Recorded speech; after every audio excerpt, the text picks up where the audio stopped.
And we lost Rusty. Hey, everybody. It's a little camera shy tonight. Season 7, episode 19, and Rusty is coming in. It kicked me out. Peekaboo. You're like, bad what for the heck happened? You're bad for ratings, Rusty. Yeah. Rusty was like, you know what? I really can't do my update first tonight, so I'm just gonna. I'm gonna rotate down to the bottom. Yeah. I went last. We're going counterclockwise tonight, Rusty. Sorry. It's like, wow.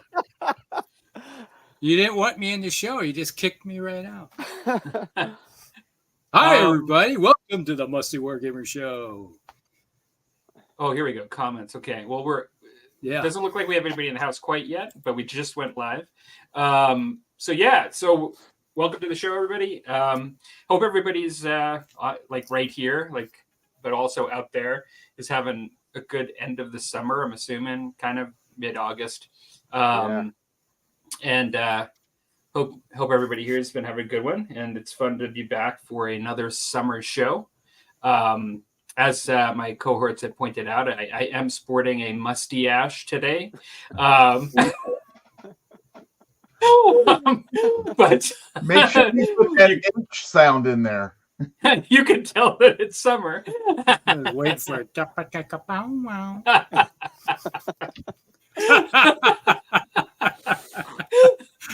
What decade are we in? Can't take you guys anywhere.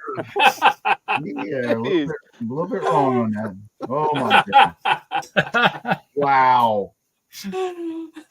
It's funny how Tim reacted to that so quickly. I was just it's a product of the 70s. Yeah, that's right. Yeah. So, anyways, we've got a couple of topics tonight that are cool topics, and I thought, why don't we just get into like what we've been doing or not doing, starting with Tim. Thanks. Yeah, I've like I was talking to the guys a little bit before the show here. This is the first time I've been back in the chair, painting chair here since our last show. Just been summers are busy, and I've got a lot going on right now, but I've also, it's not all bad. I have been, I think I mentioned in the last show, I got kind of back into my antique tractors a little bit. And Nice. So I've been messing with one of those at night late instead of doing this. I don't have a heated shop space to work in. So It's been with nice. harvest. Yeah, with harvest kind of coming, around the corner here, and then when that gets done, it's like November, December. So so I'm kind of trying to make hay while the sun shines on that. But so I'm working on a 1937 Farmall F20, and I've done brakes and brake seals and wheel seals or axle seals. Had rusted holes through the rear wheels because it had fluid in it at one point. So I've patched that and repaired the holes and put new tires on the rear. And last couple of weeks I've been working on putting a new clutch in. Got that done. Test drove it last night in the dark. Anything it working good. So yeah, making good progress on that. It's been a lot of fun. But I am looking forward to. I know when winter gets here. I'll definitely be in here full time again. I did actually one other thing. I did get one more game of bolt action in with Nice. Mark. He came up to my place here. I don't know, maybe a week after the last show or so, and had another great time. Just I always have good games, bolt action. Mark and I have a great time. Was our last game on the Normandy table. I got that all packed up, and I got my Stalingrad table set up. Sweet. And are you done with everything on it? Are you done? Well, as in the last show, I was working on the last scenery piece. It was a Stuka. Crashed. It's going to be crashed. So I've got, and actually the table is crammed full as it is. So that's Nice. Really awesome. Really happy with how it came out. and I took a few pictures the other day because I set it up one day when it was raining, I guess, or something, and I'll have to put them up on the Facebook page to just kind of pictures. Never, you take it looks cool, but and then you take pictures, and I don't know, it never looks quite like it looks. You know how it is. But anyway, I'll give you an idea kind of what the end product was. So sometimes getting those pictures where you're like getting whatever camera you're using on the level of the table and like right like behind a building and like looking from like a point of view. Yeah, those are really cool photos to highlight. Like those are some when it's as detailed as what you do. Yeah, that's what I tried to get some of those too, and I put a few figures and a couple, a tank on the table just to give it a little bit of a feel. And one thing Mark did get, he brought it up the last 2 times we played, but he got one of those like scope cameras, the ones for like looking down inside of a cylinder, like a motor or whatever. Oh yeah. So he snakes that out onto the table, and we can take pictures like that. It's like soldier cam. And that's pretty cool. And then he can edit them, and it's pretty nice. It was some deal on Amazon for like $30 or something. Oh wow! And gosh dang is it red? Is it made by Milwaukee? No. Oh, it isn't. Okay, I think I've seen those though. It's like a big metal. Is it like a snake, and then it's like attached? Yeah, it's a flexible snake thing, and then the camera is maybe like an inch long and maybe 1/8 of an inch in diameter, and it can be lit or unlit. You have a control, and then it hooks right onto your phone, and so you're using your phone as the as your hard drive or your as your memory, and then you can edit it through that also. I'll have to put up a few pictures he took like that, but that's pretty cool. But yeah, so I did do a little bit of gaming and a little bit of hobby, so I'm still in there and following the imminent release of a 3rd edition bolt action. So that that should be coming soon. That'll be interesting to see. And then Mark and I did we pre-ordered it way back in May, but a Studio Tomahawk released that 5s for victory or V for victory. It's real. Yeah, I know. It's like V for victory, right? But they insist that it's 5s, and I'm like, why don't you make a Roman numeral 5? Yeah, I saw something came up on the YouTube about that. I saw there's it seems controversial. Yeah, and I don't know what their real intent was, but 5s and 6s are like what you're trying to get, so that's why they said that's why they did it. But it's a little smaller scale even than like bolt action, and it's a little more probably towards like the chain of command type, where you set up actual squad structures, a little more historically accurate. Nice. But it finally came here just a few weeks ago. But I've just cracked the cover and flipped through. It's a hardback book. Comes with some tokens and some cards like Studio Tomahawk likes to do. Yeah, and it looks like it's going to have a lot of kind of the feel of muskets and tomahawks as far as a lot of theme, a lot of random event things. It sounds really cool. And I'm just looking briefly occasionally on Facebook and seeing a lot of real positive feedback. But anyway, we both decide that's something we've got the table and we've got the miniatures. So it probably make more sense that it be like Musket and Tomahawks than Saga, I would think, just like for the kind of game they're talking about. Yep. Yeah. So anyway, so that's what I've been up to. Yep. That's great. How about you, Tim? I've been distracted by the great weather. I've been outside a lot. I'm like Dan. I've just gotten back down within the last couple of days, actually putting paint on a miniature. I've been out. I'm an avid golfer now, and that's right. I am just rabid. Swinging a stick. Yeah. Yep. Oh, you got to do that when the weather's good too. Yep. Oh yeah, it was beautiful today, and so. Cool. But right now I'm back to my ECW. I'm working on some cavalry models. Nice. Buddy and I came over and we finished up our little game that we had going on, and that was a lot of fun. I basically got it handed to me left and right, but that's okay. I enjoyed it.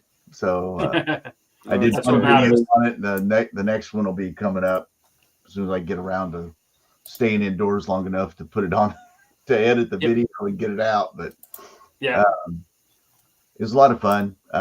Pike and shot one of my favorites. So Yeah. that's just kind of what I've been doing. I've rearranged my hobby space here. I got rid of all the big shelving that was behind me. That I don't know if you remember that, but I had all these big gray shelves. Yeah. Oh yeah, yeah. behind me.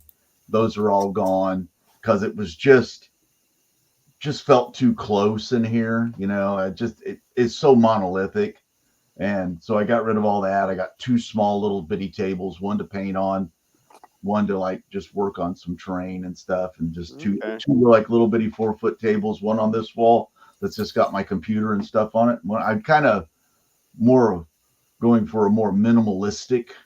I had one of those great big like an office desk with a hutch over the top of it and all that kind of stuff. And it's just like, and in this small room, it just felt like it was like right here.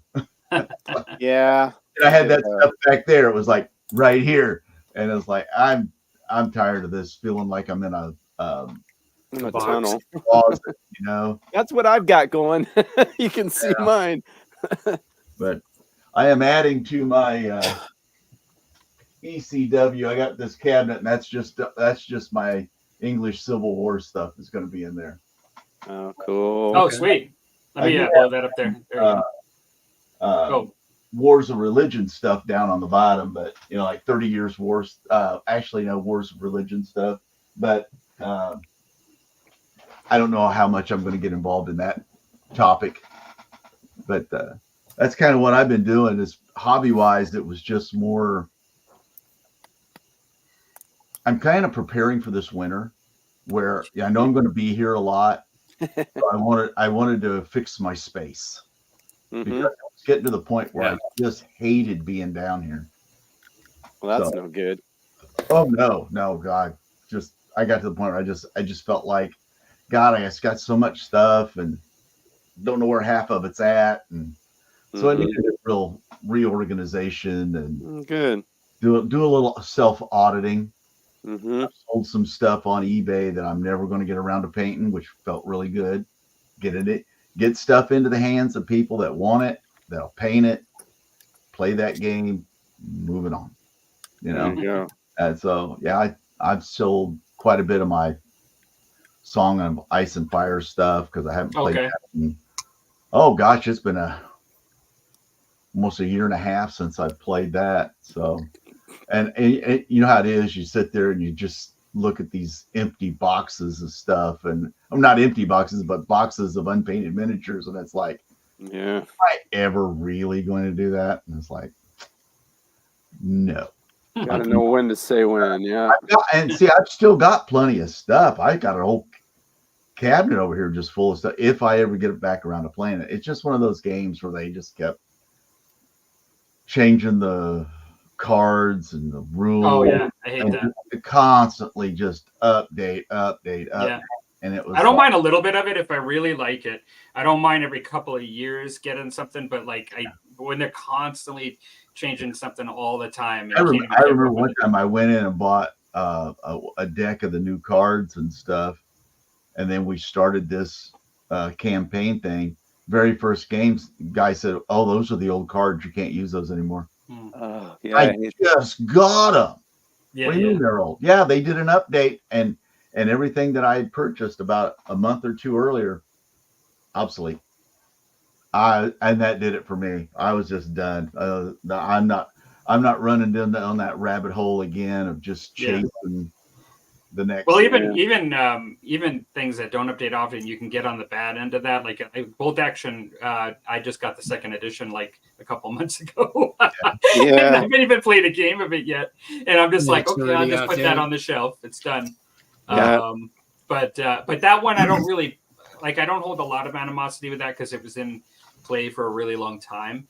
But when they actually do like computer updates and like the cards that you just bought aren't like, they don't even have another set of cards, but like they've already changed a card and you can download it, and it's like, don't do the changes until you're going to do another set of cards. Like, you know what I mean? Like, and like, don't make my card not work and you don't even have a card that I don't want to buy. Like, you know what I mean? Like, it's like, that's what I don't like. I don't mind if it's a good game and they do it like every couple of years. I don't mind it.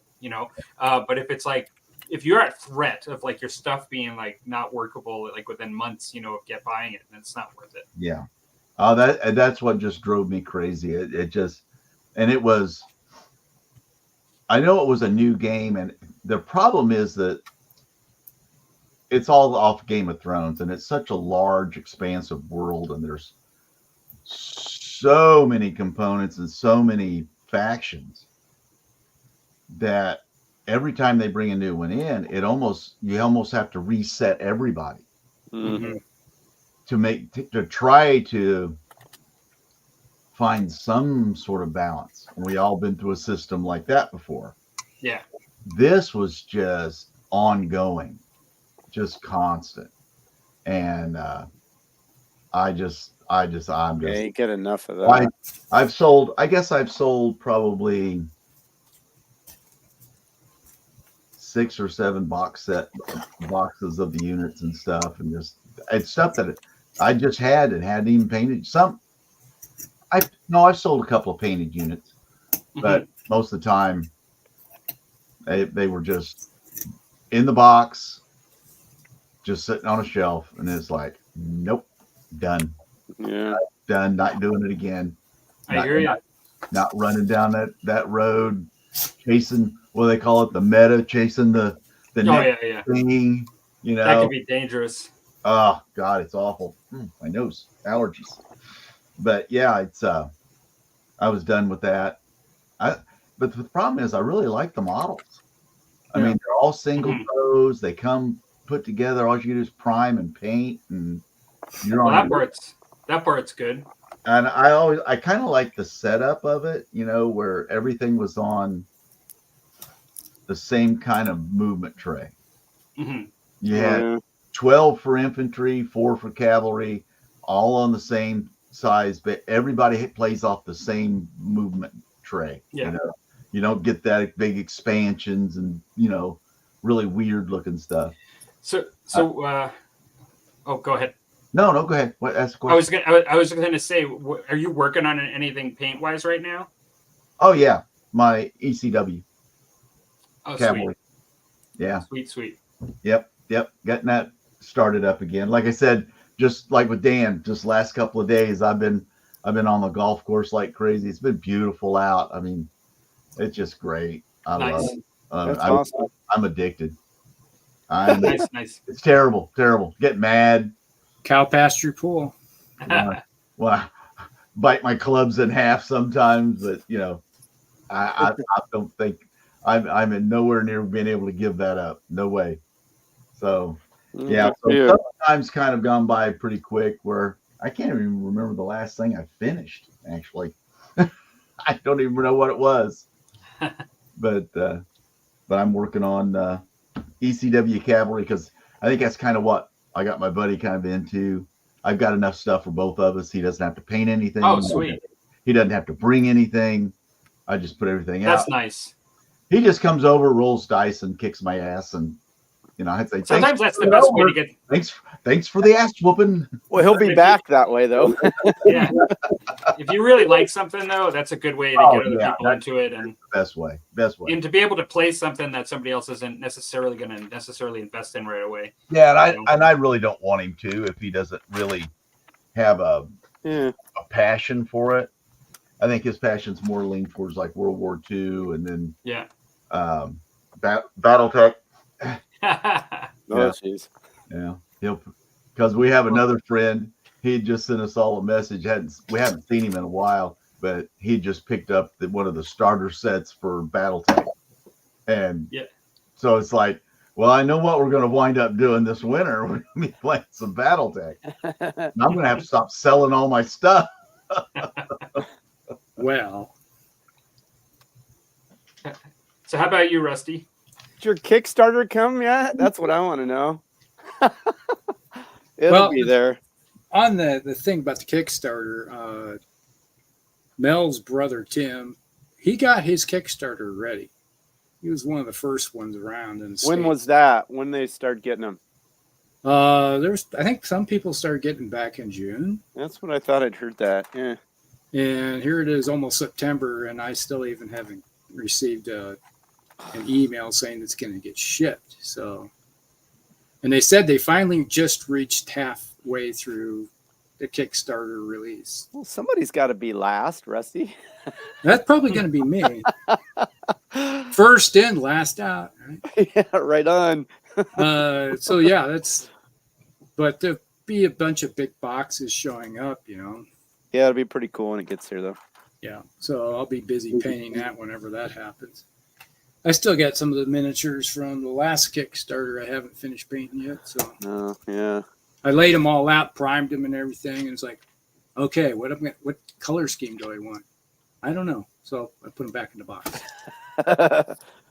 So there's a whole bunch of different clan. It's the clan mechs, and we haven't been playing Clan War at all. So that's why I haven't been motivated to paint them. Because we're in the Succession Wars, which is like right now we're like 25 years away from the Clan Wars, so we're not even. Oh, well, you can't jump around. Jeez, yeah. We start like 50 years before the war starts, and then we work our way that way. Okay, cool. I got more stuff I could have shown, but my niece showed up during the Iowa State Fair. You're talking about being outside playing golf. I spent my 10 days during the Iowa State Fair parking cars, which was really good. We did well this year. Good. They set a new record this year for attendance because, that. The weather was so nice, except for one few night. Storms. Yeah. The first storm night wasn't too bad. We still could park cars. The second one, it started raining at 10:15, and then I went to bed at 2, and it was still raining cats and dogs. Yeah, I heard like my dad was camping there the whole time with my brother, and he said there's like 3.5 inches the one night. Yeah, that was the one night it unleashed on us and just wouldn't stop. And my backyard was a lake. I live on a hill, so yeah. So needless to say, I did have a whole bunch of BattleTech map scale buildings that I did. You posted a picture. When I think I shared them on the Musty Wargamers I saw page. Yeah. So I had a whole bunch of those, but my niece came to the fair and I put them in a box and I gave them to her to give to my brother because they were for our campaign that we're going to be playing starting Saturday. So we got a game that. Oh, is this your first game since your like surgery? No, we had a game Saturday before the fair started. Oh, okay. I knew you here had in the house. It's wow. Like Mel, Tim, and came over, and it's like Tim had surgery. He was in the hospital for about 2 weeks. Okay. He got gutted like a fish. Wow. He had a perforated intestine, and they took about 1 foot of his intestine out. My mom just had that in January. Yeah. So it was like he was on death's doorstep, and they said, you got to have surgery immediately. So they rushed him right into surgery and removed part of his upper intestine. And that stuff is painful. Yeah.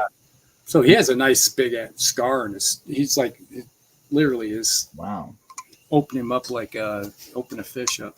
Yep. So this is the other half of the miniatures I've been working on. So I got more map scale BattleTech buildings.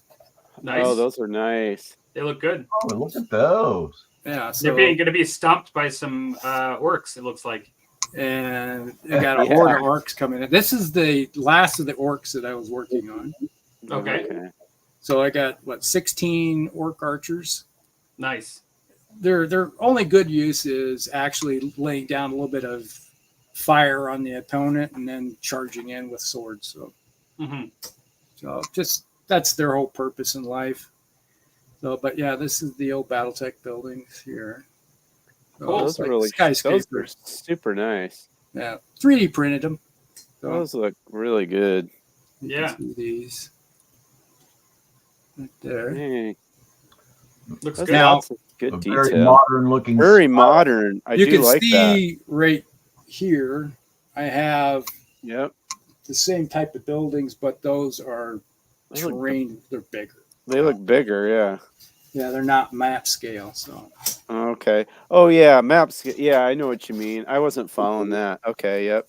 it's like since we play terrain scale, it's like you will have your Downsize. They're terrain scale big. Yeah, So, the big, and then the map scale is the one you make them littler. yeah. Yeah. So they And got to then- fit on the hex, right? What's that? They have to fit on the hex. Yeah, they fit on a hex or 2 hexes, so they're not covering a lot of space. Okay. They do have some new ones that are covering like 3 hexes. They're fairly large, and Gale Force 9 started producing those. Oh, for the really? game. But I've also I shared a picture of this guy. Oh yeah. Oh yeah. Started working on Did see that. these two. Cool. Nice. Oh my God. So yeah. Dang, those are huge. Yeah. Life size. Basically, I think 1/6 scale. Yeah. Okay. Wow. So That's so pretty cool. big. Nice. That's intimidating to paint something that big for me. Whoa. That's a lot of paint. Yeah, you get Actually, house the paint, thing is, you do not paint these things with hobby paint, or like Game yeah, with Workshop. Gale GW paints. So I got the old, there we go, Walmart special. Yep. Yeah. That's what I wondered. There you go. Go to Is that like Walmart. apple barrel or Yeah, basically. Apple Yeah. barrel 90 is like Deco 99 Arts, what I use. cents. Yeah, So, yeah.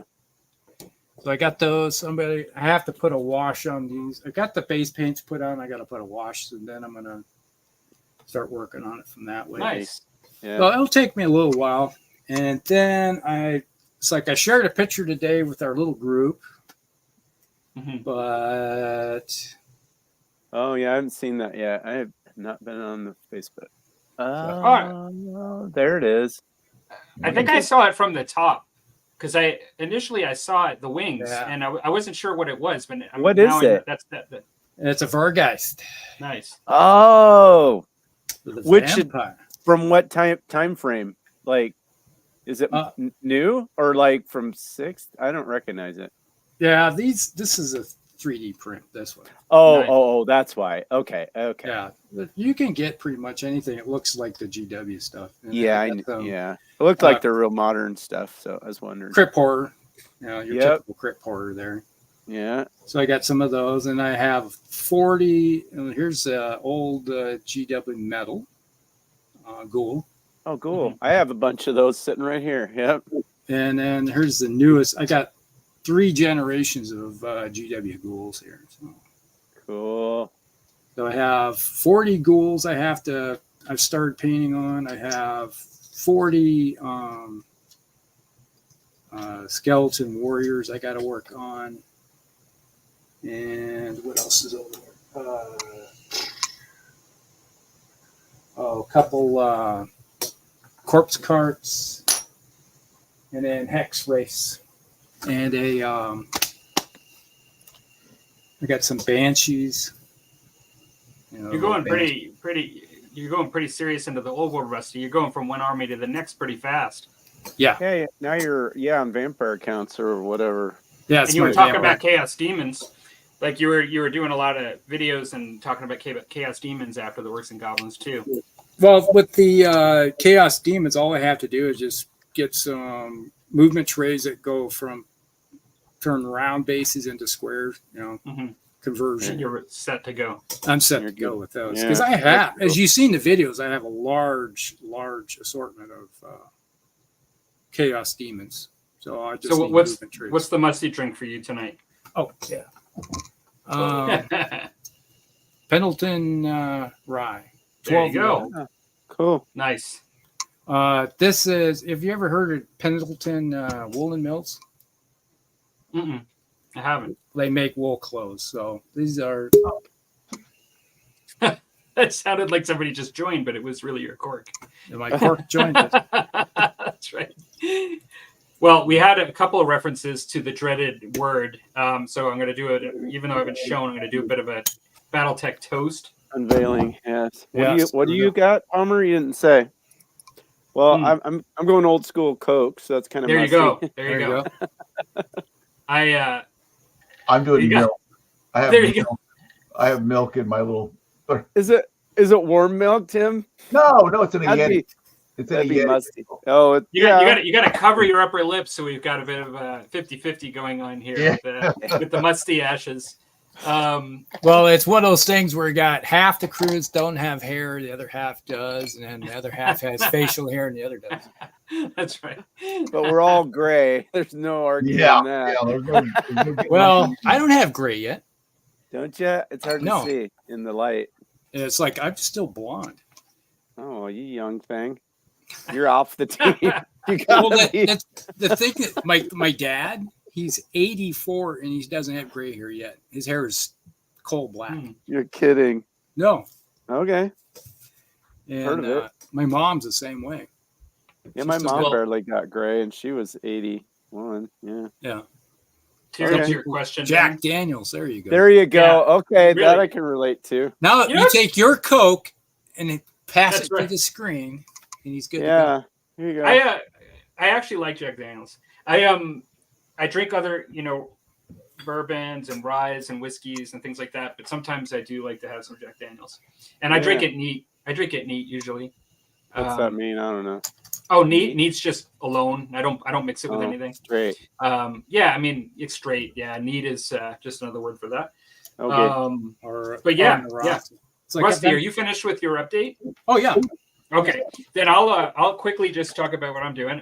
Playing exclusively Old World right now. Lately, I actually had a game this week with a new friend that has never played it before, but has played a lot of like Warhammer Fantasy historically. So it was his first game. Oh. He played. So we Nice. played a test game of 1,000 points, and I played against Dark Elves, which I've never played against before, ever, like in 6 or in this. So that was kind of Huh. interesting. Yeah, and so had that game, and then I played a game against Orcs and Goblins, and got to experience some of the fanatics and stuff. And with my Beastmen, so I'm using my Beastmen, not my Orcs and Goblins yet. But I played against Okay. Orcs and Goblins, and that was a good game. What's And your opinion of fanatics?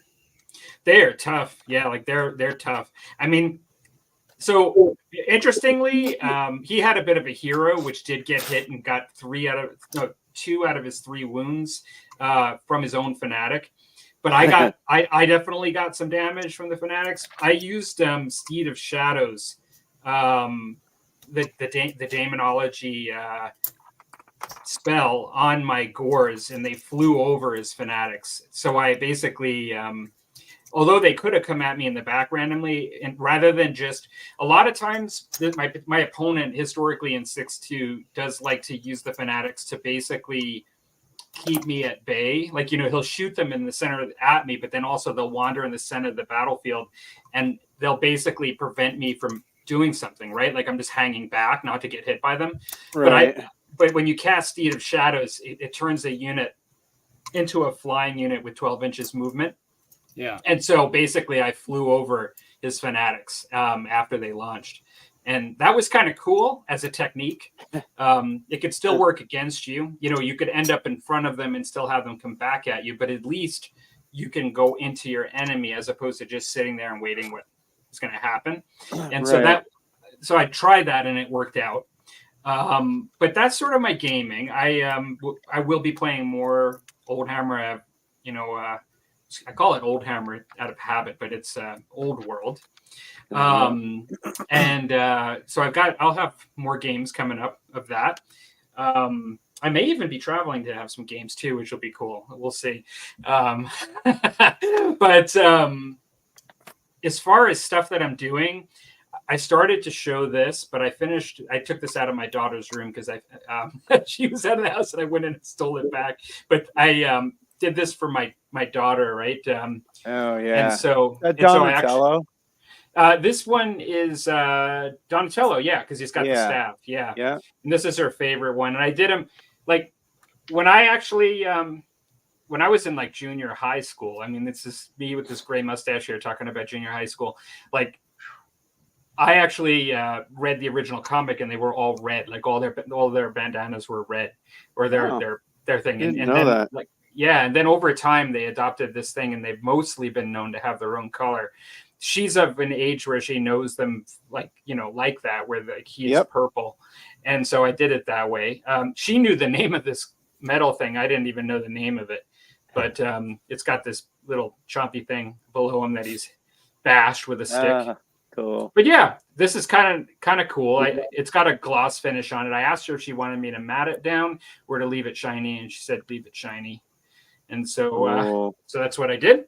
And so this was her. My daughter has just finished her first year in university. She's going into her second. She's still as a Teenage Mutant Ninja Turtle fan from her whole life, and I wanted to do something for her, and so that was cool.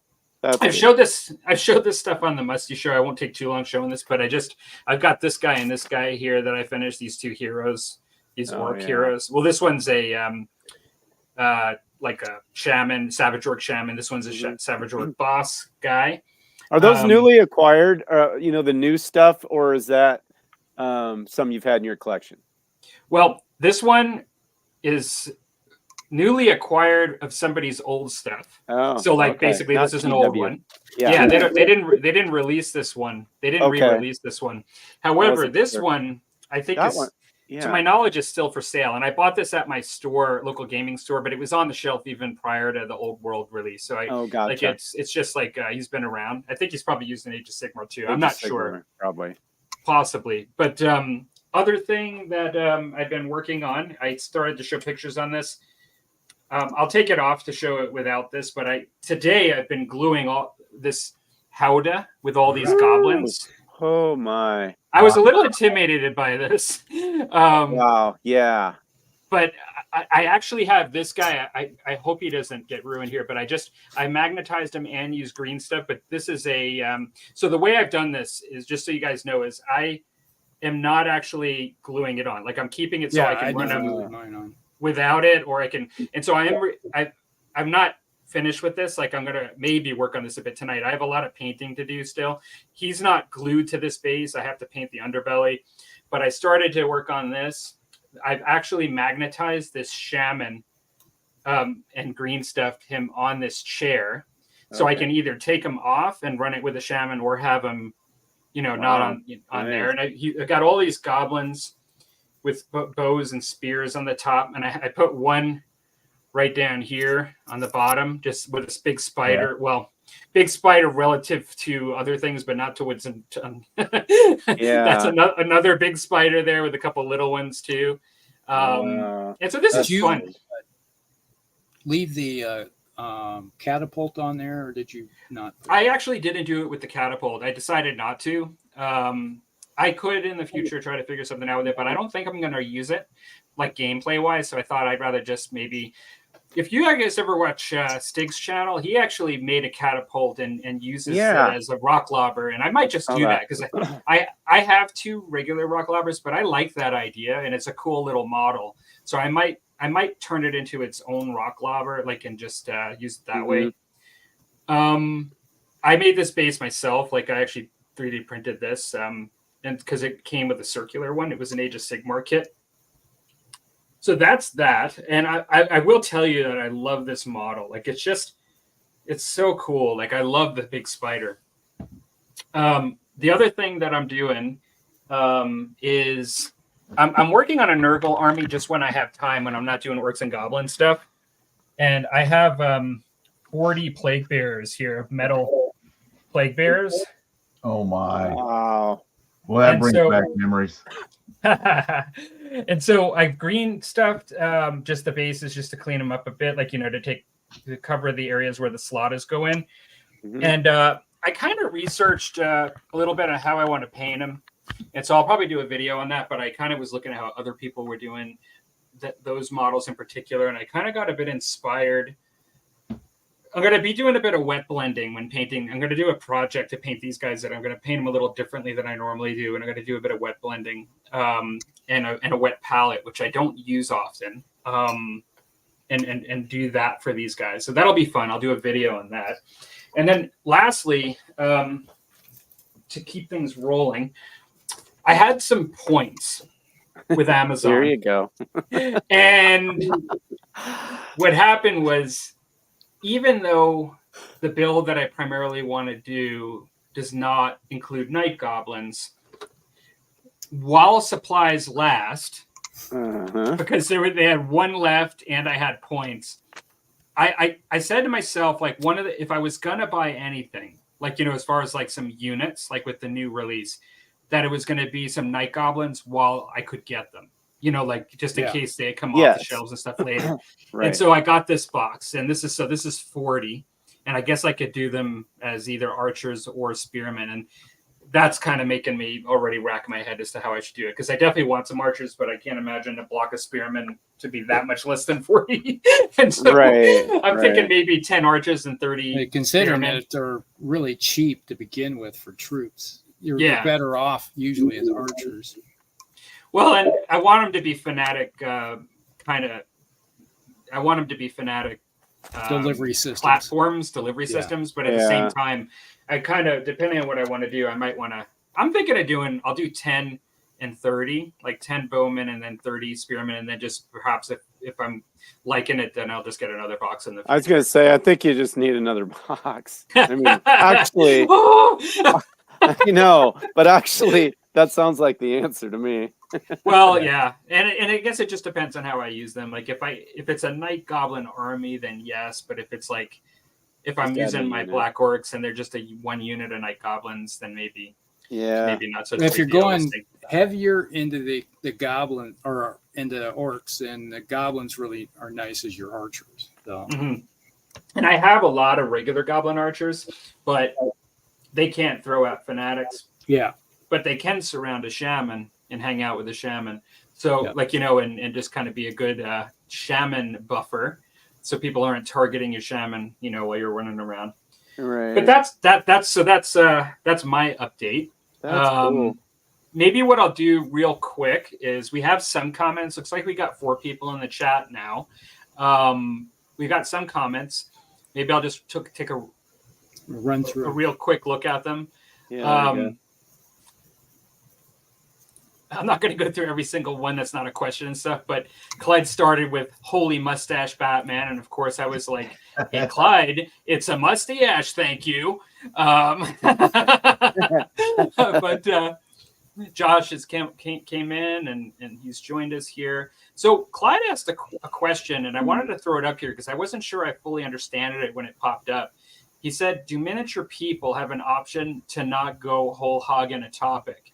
And I wondered if that was in discussion about getting doing a particular army. And did you mean do we have an option to not go whole hog into one game system or something? Or I wasn't sure what you meant by that. No, probably. No, I don't know what you meant. I'm sure I'm just not completely sure. So I'm hoping he'll add some more to it. Either that, or context? I'm just assuming that he's not saying that. I think he's saying we're too long. You get obsessed. I mean, we all. Oh, I see. Hobby miniature. We get it. Like you can't have.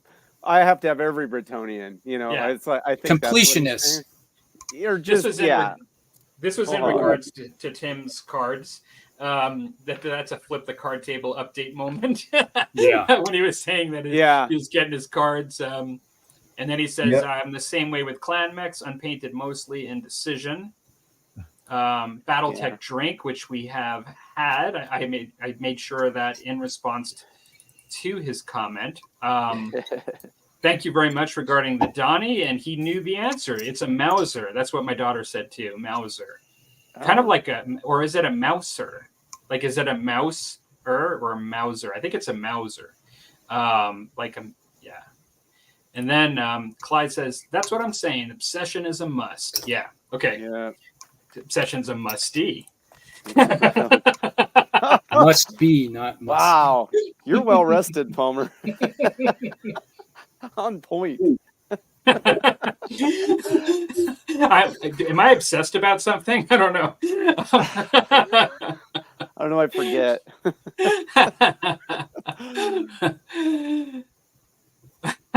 There we go. So we have arrived. We are 47 minutes in, and we are past our updates, and we are now have arrived to our first topic. Rusty, Let go ahead. Begin. Yes. Well, I was kind of hoping, because we had 2 topics last time and we discussed a couple different things. Can either, and Tim, if you remember too, but I know Rusty, I think you might have introduced the topic originally, and I think Dan in some comments reintroduced this idea of doing this particular topic tonight that we didn't get to. But correct me if I'm wrong. What are the game system mechanics that you don't like? Like, Like or dislike, don't or like. would like to see changes, or it's kind of an open-ended thing. Just about game mechanics that Yeah. Oh, you okay. like, don't like. I thought that's Okay. I went back and found it after I went back. Perfect. And I just wanted to clarify. That's what was it originally was going to be. It can be anything, and I can't remember if it was Rusty's or Tim's. Wasn't mine. It might have been Tim's. I'm I think not it was sure. mine. Okay. Tim's busy painting. He can't. You can't hear. He's got He's a milk focused. hangover right now. I don't think that was mine. I think that was Rusty's. Yeah, it Okay, was mine. fair enough. All right. Rusty thinks Well, I know we in our last show we talked a little bit about game mechanics, but who wants to go first on that? Oh, I can go. Get him, Rusty. Yes, Give I her like hell. game mechanics. All right, go. I like game mechanics. I like those game mechanics, except for the ones I don't like. Yeah, You go. there you go. Sums it right up. I was just gonna say is that there are certain things I like. There are certain mechanics I do like, really enjoyed. Is like, let's say you look at bolt action and how you got the randomness of it. That's one mechanic that I do like. Is you never know what is going to happen if you're going to be popping Yeah. up. And, Mhm. Yeah, so you always got to be on your game. order dice bag. 2 thumbs up there. Yeah.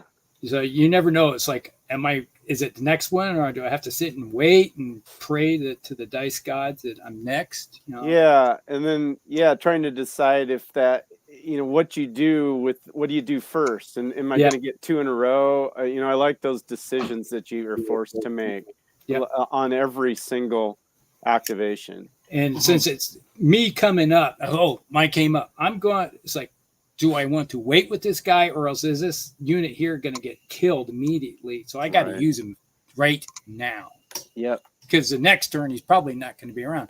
Or they say, you used him already, I'm going to ignore them for a while. Yep. So Yep. it's one of those mechanics in the game that's just like, hey, I love it. So Yeah. you're a big fan of random activation. Yeah, it's keeps you on your toes. I like it. Mhm. Now, Yeah, it's surprises and stuff. It's good. Yeah. One thing I'm not a big fan of, which is the you go, I go, move your entire army, and then the next guy does something. I've never been a fan of that, and I was going to suggest this before, but you can take a game like Warhammer Fantasy or 40K, and you could actually take the mechanics of, let's say, like the randomness you get with bolt action and then implement that. It can be done. Absolutely, it can. But we also had a bit of a discussion about how, like, it seems to be very popular for a lot of people to say that they don't like the you go, I go now. And after having played Old World, I actually like it the way it is. And I guess, but the only thing I would say about it is that they've done some things to make you participate more than even in the past, because well, maybe not. Like you can dispel as much as you want, and so you're constantly dispelling. You're involved in combat.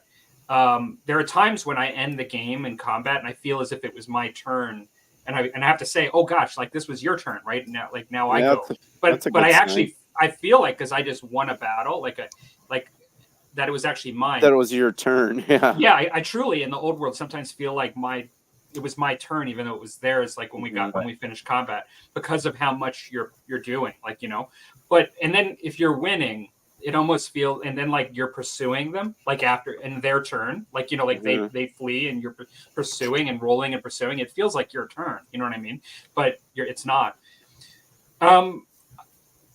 It's Rusty's turn here, and I kind of jumped in on it.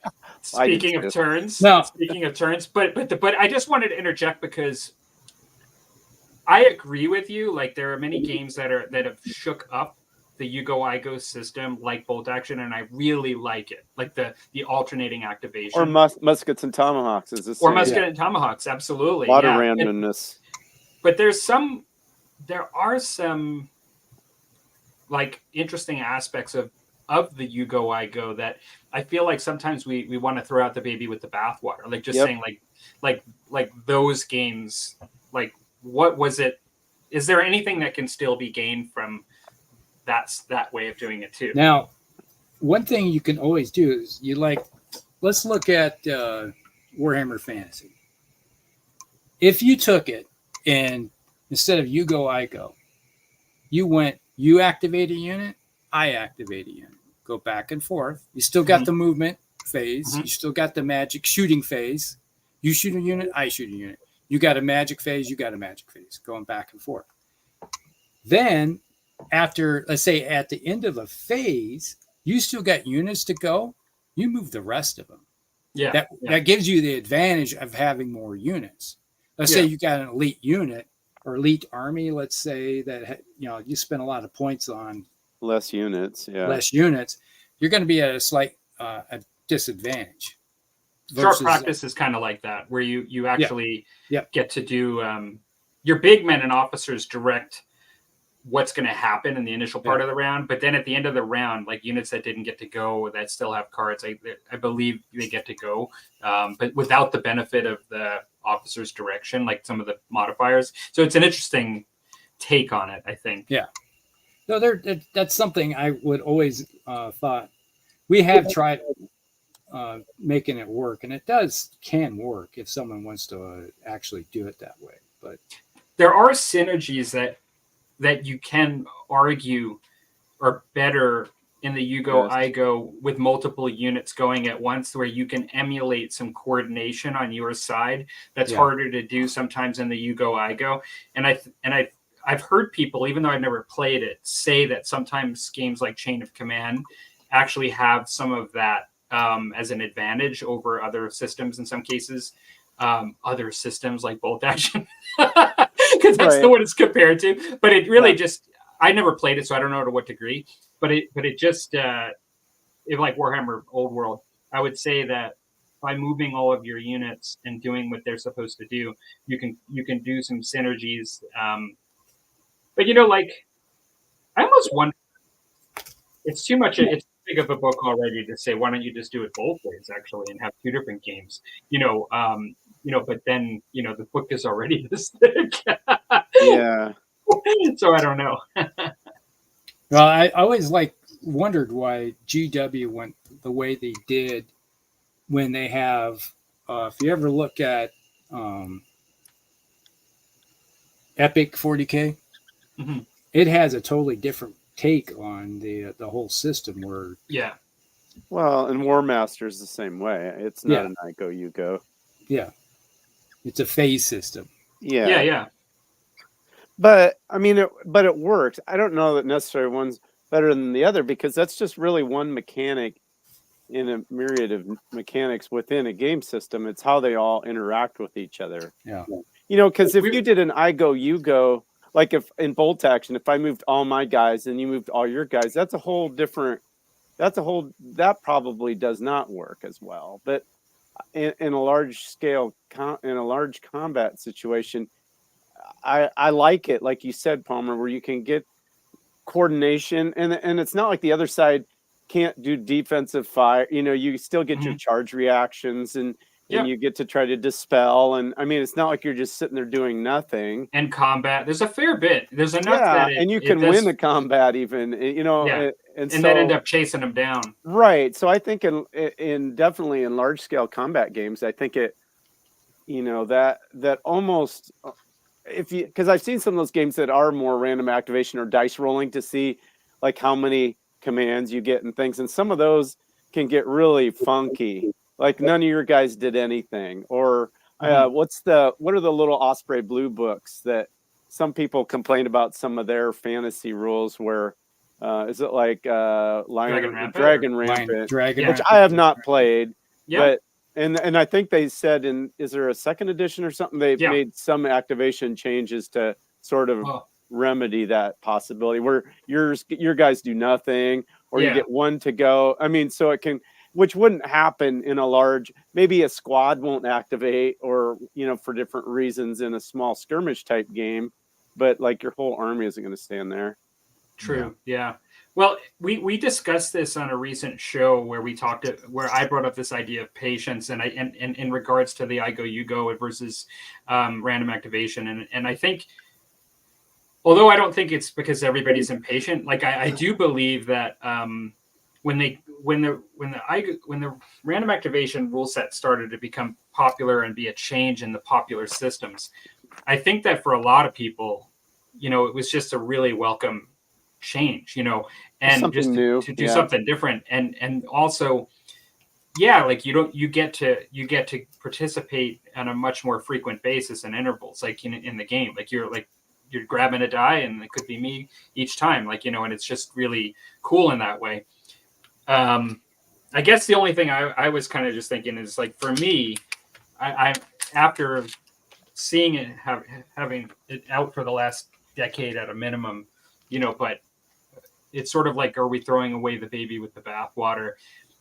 Because there are some folks that actually, Tim, I remember if you were commenting on this, like we watched that video of that gentleman that was saying we should just eliminate those games. Like, you know what I mean? Yeah. Like those games, Yeah. those games should just be eliminated. And that's kind of where I feel like, you know what, there can be a place for both, like that's kind of the way I feel about it. Well, that person does that stuff just for Clicks. Clickbait, yeah. Yeah. Well, okay. Can I go? Yeah. Get off my lawn. No. Golf off your lawn. Yeah. All right. Well, anyway, a lot of this stems, we go all the way back to the beginning of wargaming. A lot of it comes from historical wargaming, large scale battle reenactment, basically on the tabletop. Mm-hmm. And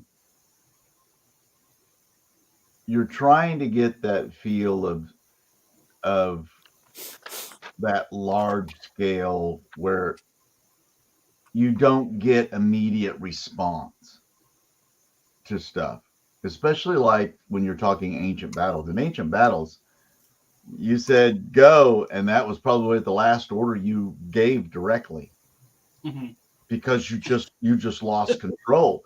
That's why the Roman centurions were so important, because at the point of contact, they were the ones making the decision for the most part, and that gave them a real advantage over all the barbarians, yeah, all the Gauls and the Germans and stuff, because they weren't as highly organized. Yeah. That you go, I go is from that. You have someone who initiates the battle. Let's just take the Gauls for an instance. They line up, they get on a hill, they run down the hill, and they try to run over you. They normally initiated the combat. The Romans kind of finished the fight. But that's kind of where that mindset set in. And you got to remember, it's large scale. So we find ourselves in the 80s going and seeing all the really cool elite unit in combat and stuff, and people say, hey, we want to have a game like that.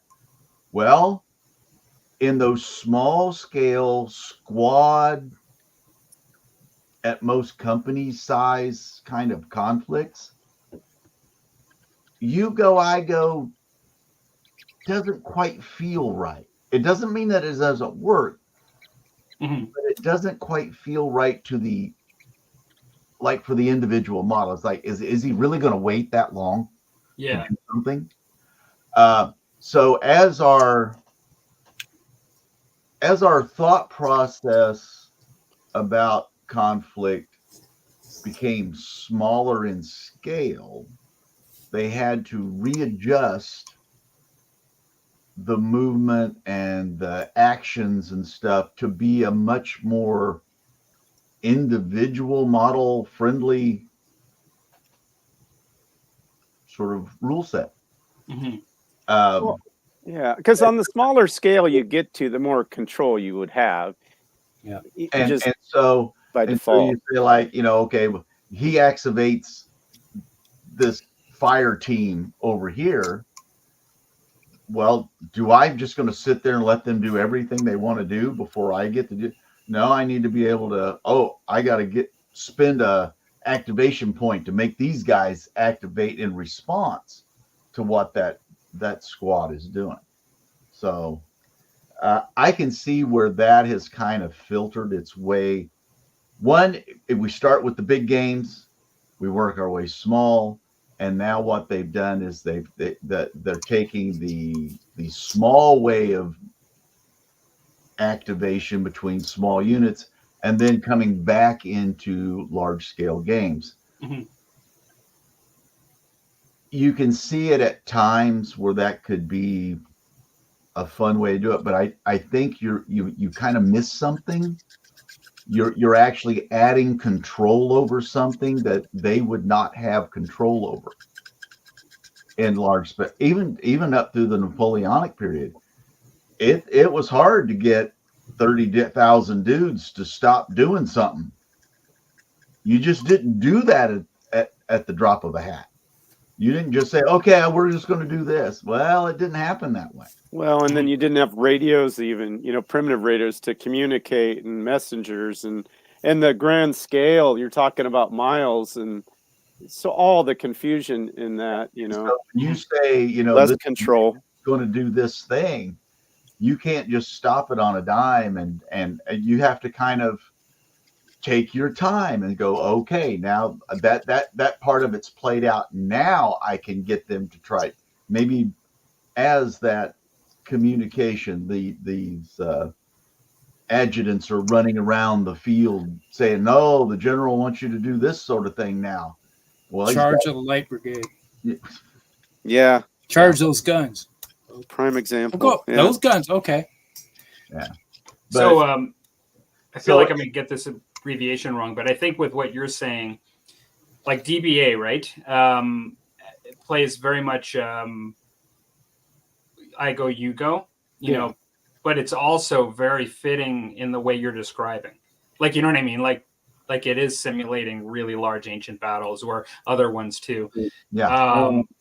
Marvel Crisis Protocol, to me, as a newer game that I really like, does the I go, you go really well. Like, but it's also one person, right? It's like one hero, and then like another hero goes on the other side, then my hero, and it is very much. I think so. It's been a while since I played it, and I thought it was I go, you go.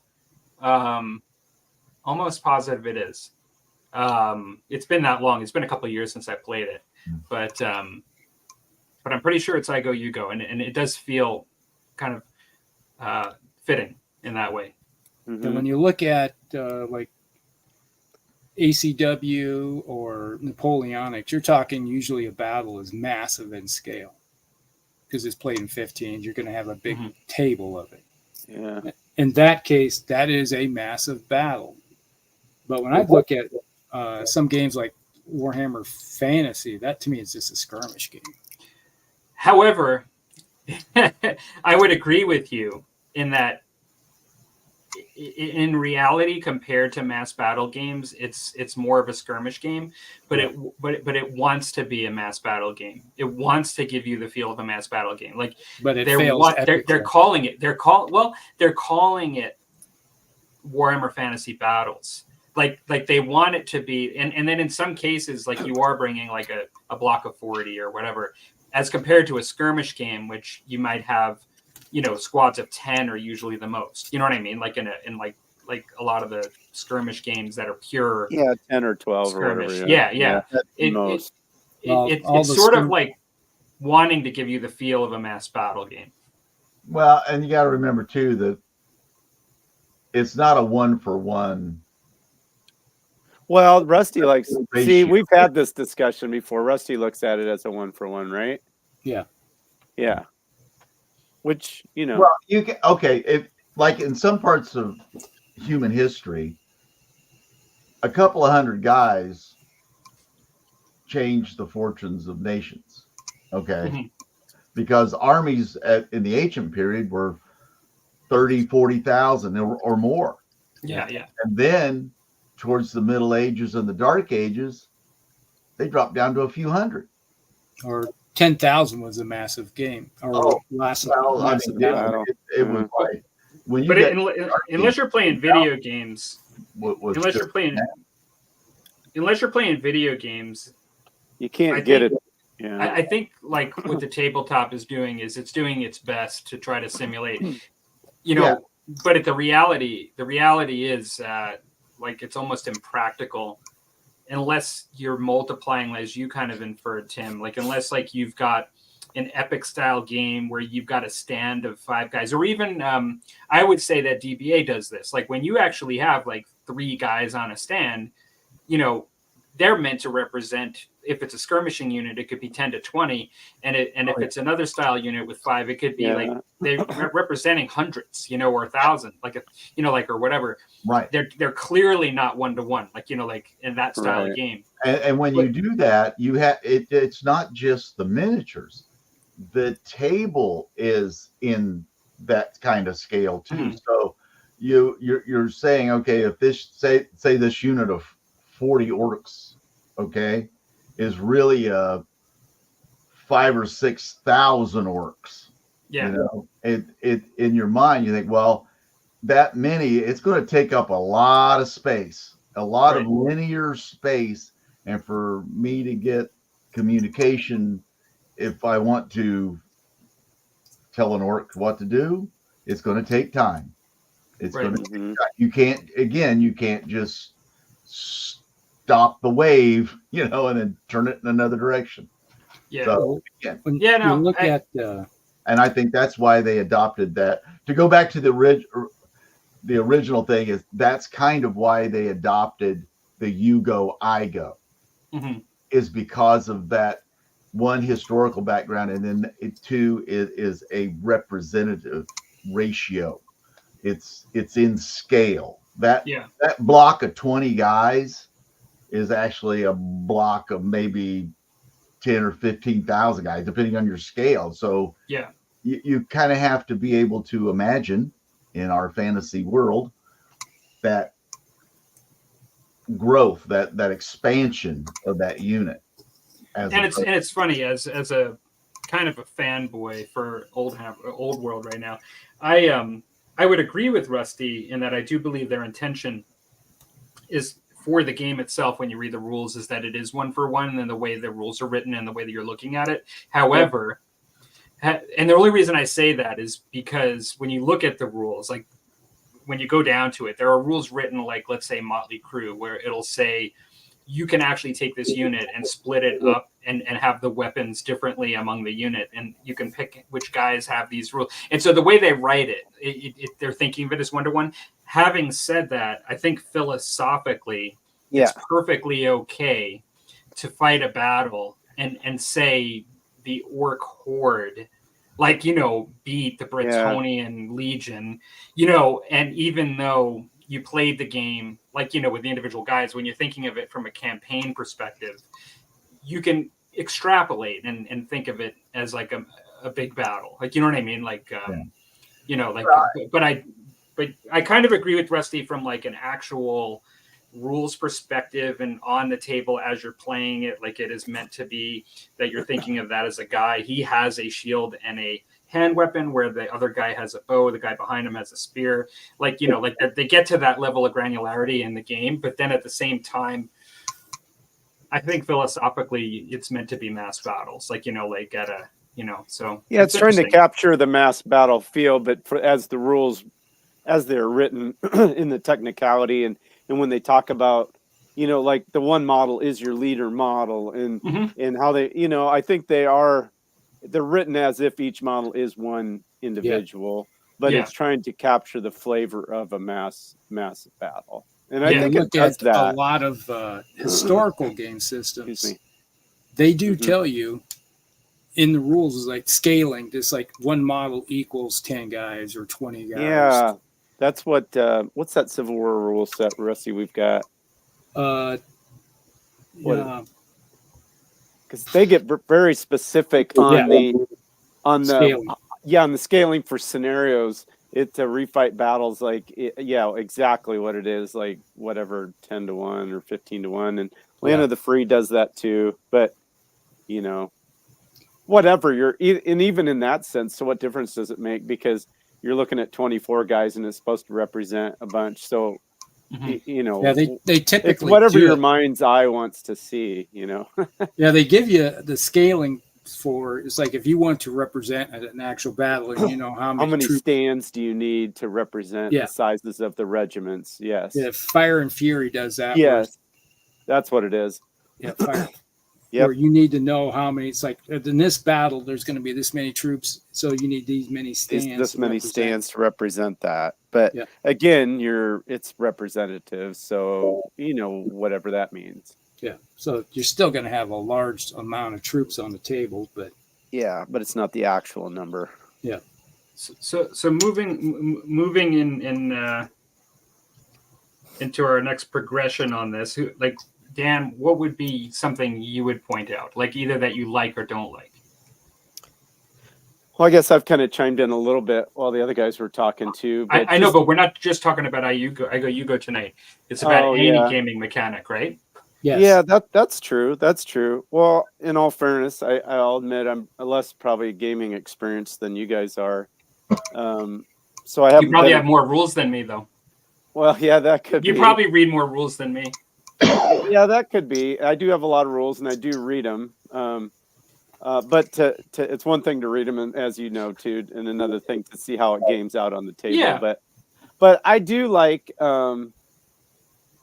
I like the games that leave where you don't have full control. Obviously, I do like random activations. I like card draws. I like random events, because for me, ultimately, the gaming experience is about the theme. It's about watching the story unfold. It's knowing. It's like real life. It's like, tomorrow we've all got kind of planned in general what we're going to do tomorrow. But like, if your days go like mine, it's, then you're constantly calling an audible, it's like, well, now, okay, refigure. And I like that. I like the solving, trying to save the situation on the table, and without some amount of randomness, I go, you goes have randomness. I'm not saying that, but, and I think I tend towards that more because the bolt action's obviously the game that I've played like gazillions of games of, and I absolutely love. But again, I think it matches that the dice draw, random activation does match the period and the scale of what the game is trying to do. Because you do have every single squad gets a chance to activate, because there's some games where you're not even allowed to. Yeah. So yeah, and again, I guess I'm Battle harping group on. is one where you may have a bunch of units on a table, but if you roll crappy for your right. And I guess another sort of mechanic that's just not an I go, you go is like whether you have like a saving throw, like which looks like Volta. And since I've been kind of busy, I'm not every Wednesday they release a new snippet on the rules, and but it's sort of like Games Workshop. It's been a slow drip, like when they did the old world, and they release enough that some of it's even a picture of the rule page, but they leave a whole bunch of it kind of foggy. So then there's all this debate on what that means and what it does. But it sounds like they are also introducing sort of a saving throw type situation, which does, help involve the other player. As long as I don't need to roll 15 dice to, sometimes less is more, So bolt action's doing a saving throw. Well, yeah, it sounds like it. It sounds like there's different things, which I'm trying to remember because they started releasing stuff like a month ago, and Is it only for elite things, or is it for everything? No, it's for everything. There'll be cover saves, I think they're calling it, and then because you roll, if I remember that's a big deal. Yeah, there's some major changes that they're doing. So they're actually changing the game significantly. Yeah, they're changing it significantly. I was it's going to not say that could about change the the only speed of thing the I game. could. yeah, Yeah. it's and no longer can snipers take out like a mortar team. They can take out NCOs, and you can't, like in a squad, take out the guy with the Panzerfaust or the guy with the light machine gun. You can take out the NCO or or a regular rifle guy, but you can't, because you used to try to pick off the guy with the Panzerfaust or the guy with the light machine gun, The guy pointing, kill him. or the guy with the BAR, or something. So, and then there are cover saves. It'll make it more deadly when you're caught out in the open. It'll encourage better use of cover, it sounded like. And then, because it sounded like you rolled a hit, and then there's a cover save, excuse me, and then you roll to kill. It almost sounds like they're adding basically a third roll. Well, it's like Warhammer has that, right? Yeah. Old Warhammer. Yeah. Huh? So, did you say old Warhammer? Yeah. old Warhammer. Well, like Warhammer now, I mean, Warhammer is always does. It's always been to hit, to wound, to save. Yeah, it's always armor been that. save, word save. Yep. Regeneration. Yeah. But it does. I mean, like it slows it down, but not once you get used to it. I mean, it's not that. Yeah, no, and I don't mind that.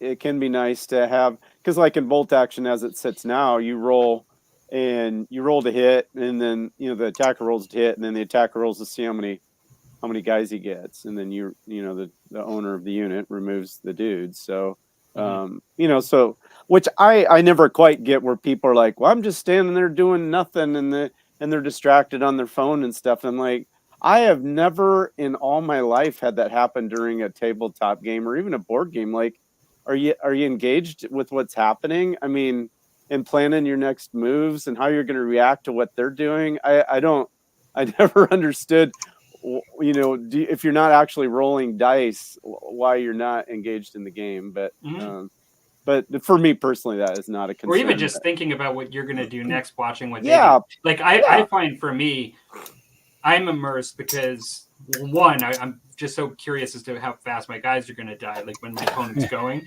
and then so I'm watching everything. Like I'm like, ooh, like don't go there, But how many fanatics do you have now? Exactly. Or even just like, no, the arrow when the scatter die was pointed that way. I'm always only watching to see what they're doing. How are they reacting to what? Yeah, I'm watching everything. Plan in my mind is, and then I'm already planning how that's altering what I'm going to do next time because of what I think they're doing. I'm engaged. I don't need to be rolling dice. This is something we talked about when we talked about patience recently. I can watch a game that I really like that I'm not even playing and be engaged. Me, absolutely. So like I could just go there and just watch a game, watch two other people play, let alone be the person that you're killing as you're going, and then I'm even more involved. Right. And so but having said that, without treading backwards, I realize there is a lot of fun in being involved in a alternate activation game or random or alternate, two different things, but still both. It's like if you have a bolt action is a random alternating one that really keeps you on your toes. But let's see. Well, Dan, you played the Arcane game. Armies of Arcana. Yeah, that was an alternating one. But yeah, that's right. And again, for mass battle, that just seems right to me. But yeah, it did a good job. On more skirmish or individual people, it's kind of that initiative thing. It's and of course in miniature gaming, you're trying to simulate all this kind of happening over anywhere from a minute to a 15-minute time period. But you can't move them all simultaneously, so you're kind of trying to make it so it seems real, and it could plausibly have happened, even though you had to kind of move one guy at a time or one unit. But I'm trying to remember. We played a Napoleonic game once that every unit had to have its orders written down on a piece of paper. Yeah, I've seen games like that. Where And you that's- had to literally, it's like you got it like a clipboard. It's like, and you just give the orders, and then the chaos would ensue. There's a board game by Zvezda. It's an old board game.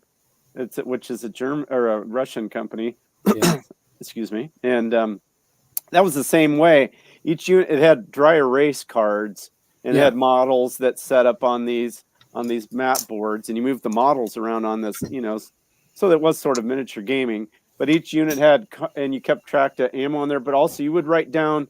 It was a large hex. They were large hexes that you could put tanks and stuff in, and you would write down what its orders were, where it was going to move. You did that for all your units, and then I don't remember now how. Then you revealed it, and so it was kind of cool. You could, things that contradicted. There were ways you worked that out, but it was kind of cool. You're all looking at the same situation at one time, like you're saying, Rusty, and you write your orders, and then things happen.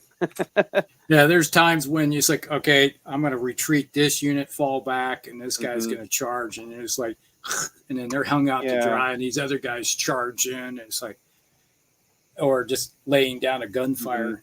It was a lot of chaos. Yeah, but go ahead. Yeah, it took a lot of effort to keep it organized. But it was organized chaos. That's the best way I can put it. I guess I've never played a game where I didn't think the mechanics were enjoyable. And I played Land of the Free, Muskets and Tomahawks, a fair amount of those. I played, obviously Bolt Action, and I'm just trying to think of games I played, a fair amount of to have a good sense of. And to me, it's still just about the theme. It's just did the rules and the way it's written and does it fit the theme, and am I immersed in it? Because I don't think there's a right answer really for me. Yeah, and I would say even some of the games that I like the least, oftentimes it wasn't necessarily always the mechanics. Like, I wasn't a big fan of AOS. Having said that, I dislike the fact that they were always changing the war scrolls, kind of like what Tim and I were talking about with the cards and the rules often. And there were some flavor aspects that I didn't like about it as much. But I would agree with you.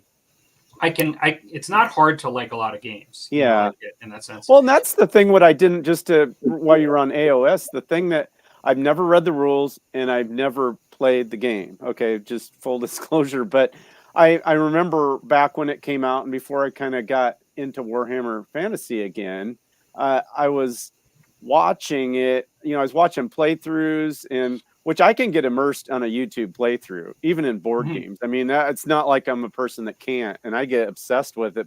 I've bought games from watching playthroughs, but I can never even finish an AOS playthrough. It just and so that's, I guess, what I'm saying. It wasn't necessarily the mechanics, but just the visual on the table and the theme. I didn't feel the theme. It just looked like this big. I just didn't like the look of it. And without, we could probably do a whole show just on AOS, but without like going down the rabbit hole. I didn't want. I brought it up. I'm not beating on AOS, but that's just an example of, people love it, and probably the mechanics are no better or worse than any of the games I like. It's just, and it's probably not the same now as it was when it came out. Like, no, absolutely not. And that's the thing. It's like when I played it when it came out, I think it's a lot different now, and they just came out with a new edition. I have no interest in it. I have not even looked at an edition since the first one. But because I'm totally about old world and classic Warhammer Fantasy battles. Having said that, I recognize that complaints I might have now may not be applicable anymore. Right. I might have new ones though. But the thing is I guess I was. Go ahead, Rusty. I was going to say about AOS is I was playing heavily into War Machine and Hordes at the time when it came out, and there was synergy with units and everything, which I just loved. It's like, oh, this is playing War Machine. It's the same, except everything's on a card. Your unit has everything's on a card. Same thing with AOS. And it just felt like they were trying.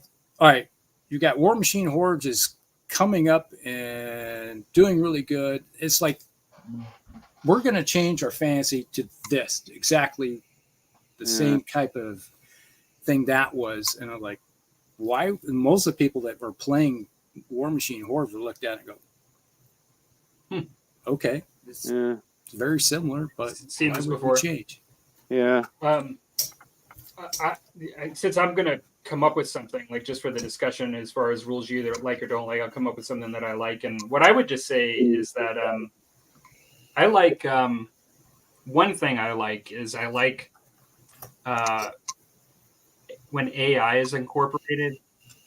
You know, like I like when people sometimes put some thought into AI, and I know it slows it down, but whether it be a neutral component to the game that follows something based on dice that are rolled, or whether it be random events, like all of a sudden it starts to rain, and like how does that affect the battlefield? Like, you know, things that are unpredictable that make you go, oh, this is like happening. Like, you know, like it just started to rain because we like insulted, you know, like the stuff, and like now I have to think about the battlefield this way, or something that Powder's wet now.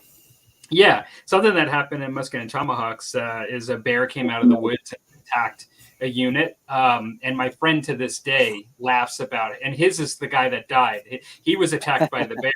And to this day, he laughs about how a bear came out of the woods in the Musket and Tomahawks game and killed one of his guys.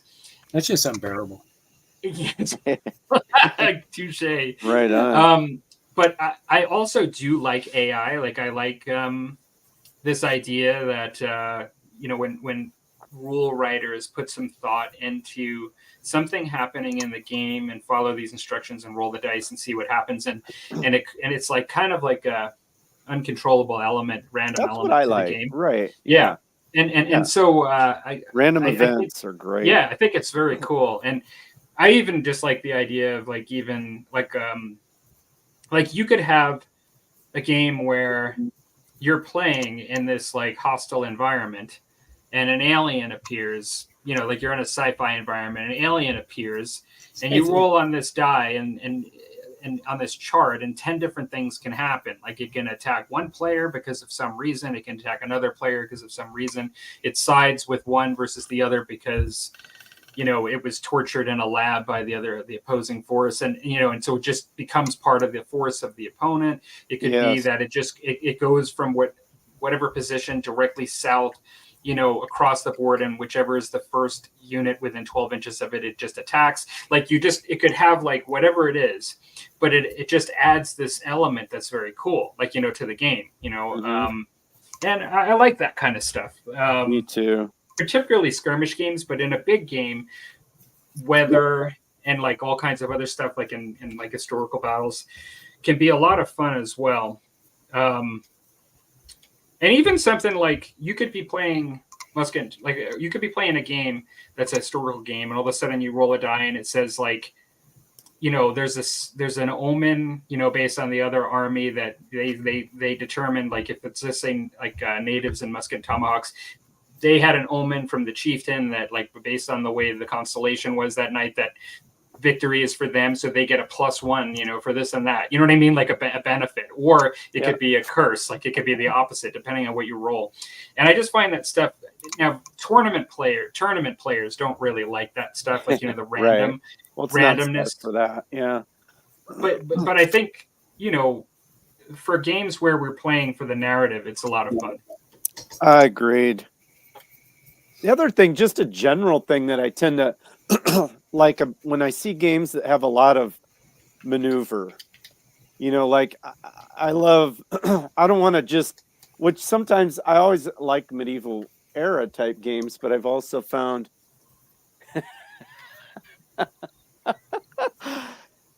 mini warm-up. Yep. I didn't want to throw you off there, but I just thought it was too good not to put up there. Oh, sounds like he's had that happen in a game. Yeah. Well, you know, it's like Rocket the raccoon just suddenly popped out of nowhere. Yeah, he jumped into my mind too, Rusty. That's so funny. Dan, go on, Dan. Oh, but just I like, and again, that it just lends into the narrative and the storytelling afterwards. Because I know Mark and I'll do that, and I know I keep bringing up Bolt Action, but that's the game that I play. But Yeah.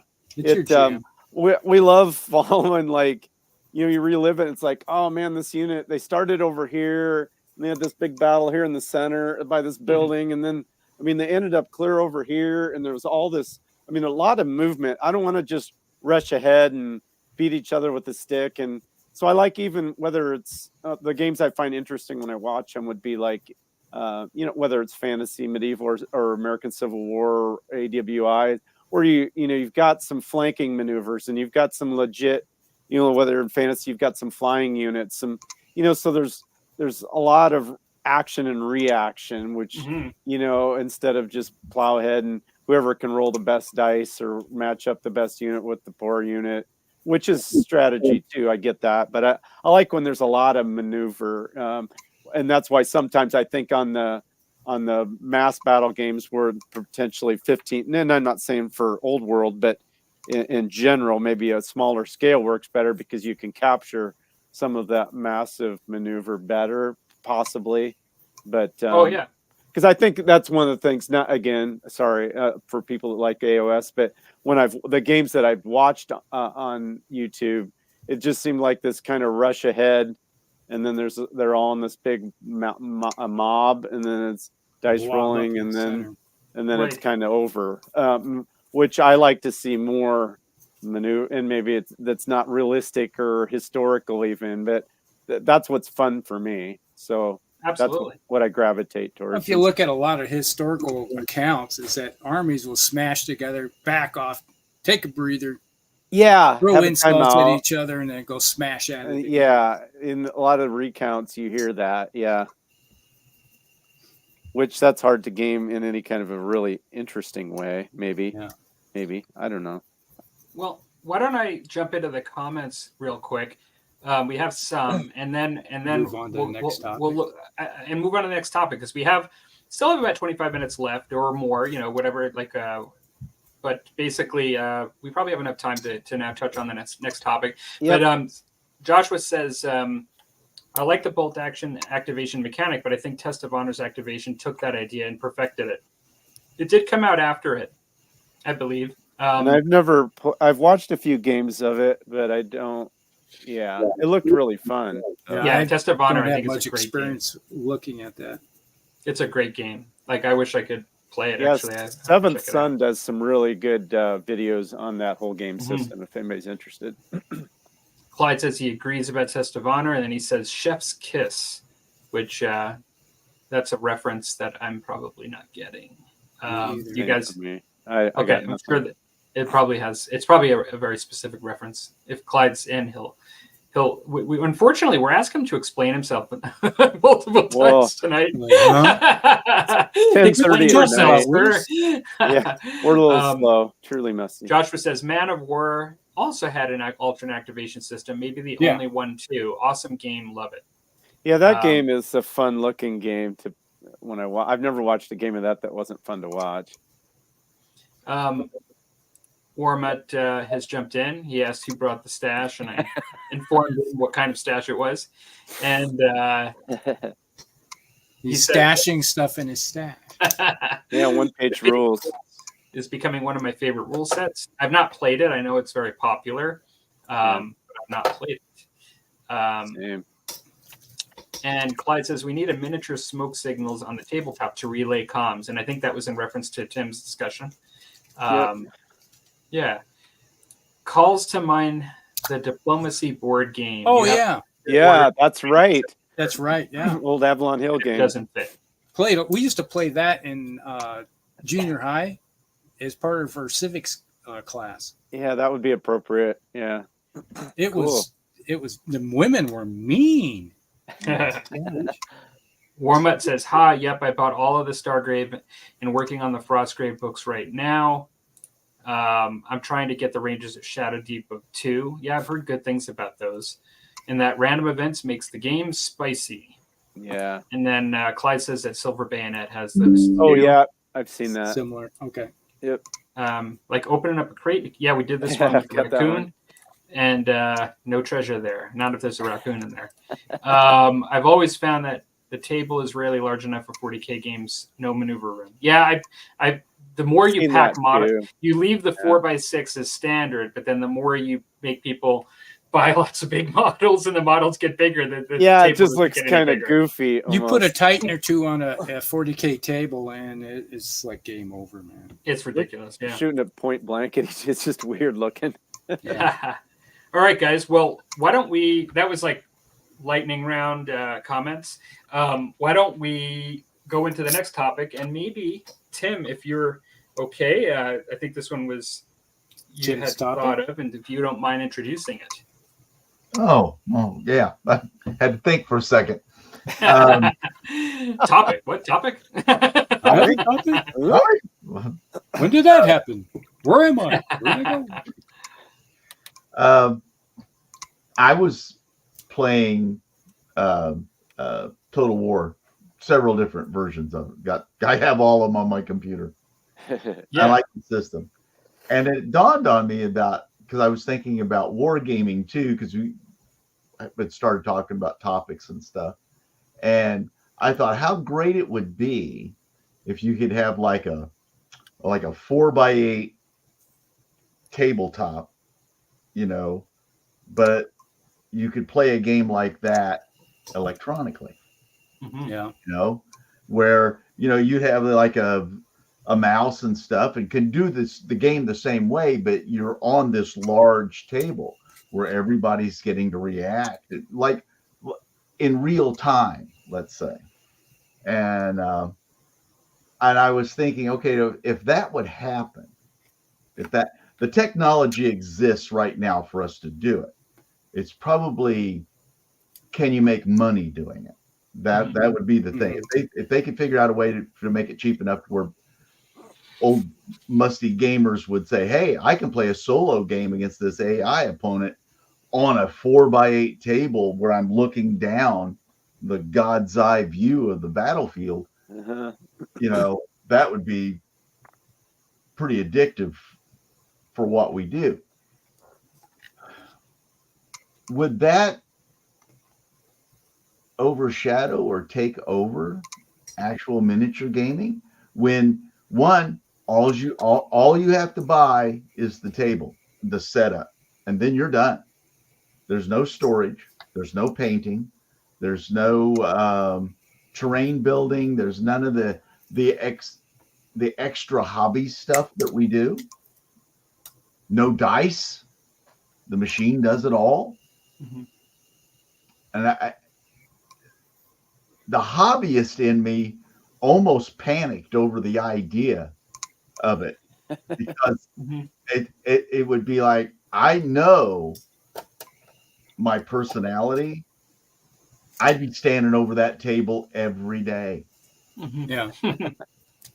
Playing round after round, and especially if you had a decent AI. The problem with most of the Total War AI reactionary stuff on the actual, when you actually do a battle, too much running around and shit moving that wouldn't be moving, and it's like we're trying to do anything to make you think, as opposed to doing something that would be historically accurate and prudent for the times, so. But the gamer in me, the hobbyist part of it, the sitting here with a paintbrush, just think, you'd never have to do it again because you always have it. You never have to do it. That says a lot when you say you never have to do it. Right. That's the key. So, my thought in this. Honestly, I paint to play. Okay, and a lot of people I paint, or even less than that. A lot of people don't paint and still want to play. Right. But what I would say is this: is firstly, the ultimate image. Even though you're thinking differently than this, the ultimate image I have is of the original Star Wars, where they're playing like the chess set, where the guys move holographically. Exactly, on the table. that's what popped in my head. And even though it's different, they even though it's remember the guys that came out with the glasses and stuff. Yeah. Sit and look at your table, and Yeah. you were supposed to be able. It never caught on because it's too clunky. This is a technology that actually exists today. Well, and I would argue things are always changing. Like 3D printing didn't work originally like very well, but it's gotten a lot better. And you're right. Like, but I just thought of that as an image of artificial reality of simulation. It's the only thing I thought of. But you're right. Like, but the thing, I think the gamers would be all over it. Like the gamers would be all over what you're talking about. And I think in the same way, it's the reason why Total War has been so successful, because there are many people that have come to the actual modeling gaming miniature table hobby, but because they had a bigger doorway to go through, which is Total War on the video game system. It's a bigger doorway. It's easier. It's much more easily consumed. It's much more easy to start it and just start playing. There's so many advantages of it. The only thing that, as far as it taking away this hobby, my only thing I would say is I feel that the miniature tabletop hobby is a hobby with a split personality. And what I mean by that is a lot of these companies like GW as like the gorilla in the room, it's a miniature modeling company first. Right. Like it's not a gaming company first. And many of these other games many of these other companies follow suit.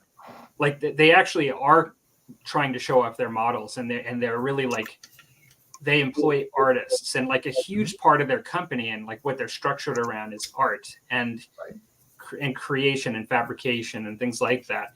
And they have a rules arm too, but like they basically have to cut their company in half and just fire so many people and change the whole philosophy of the company to just take a miniature wargaming company and just eliminate the miniatures, And so on the one hand, I think it easily can be done, and it probably would cater to a larger market of people that don't have to invest in it. I don't think it would eliminate this side, because I think that there will be companies that will say, hey, well, we'll still do this, for the people that want to paint and play it as we always have. Yeah. And then there'll be people that will play Total War or this new version that's more tangible on the table in front of you than on the computer screen.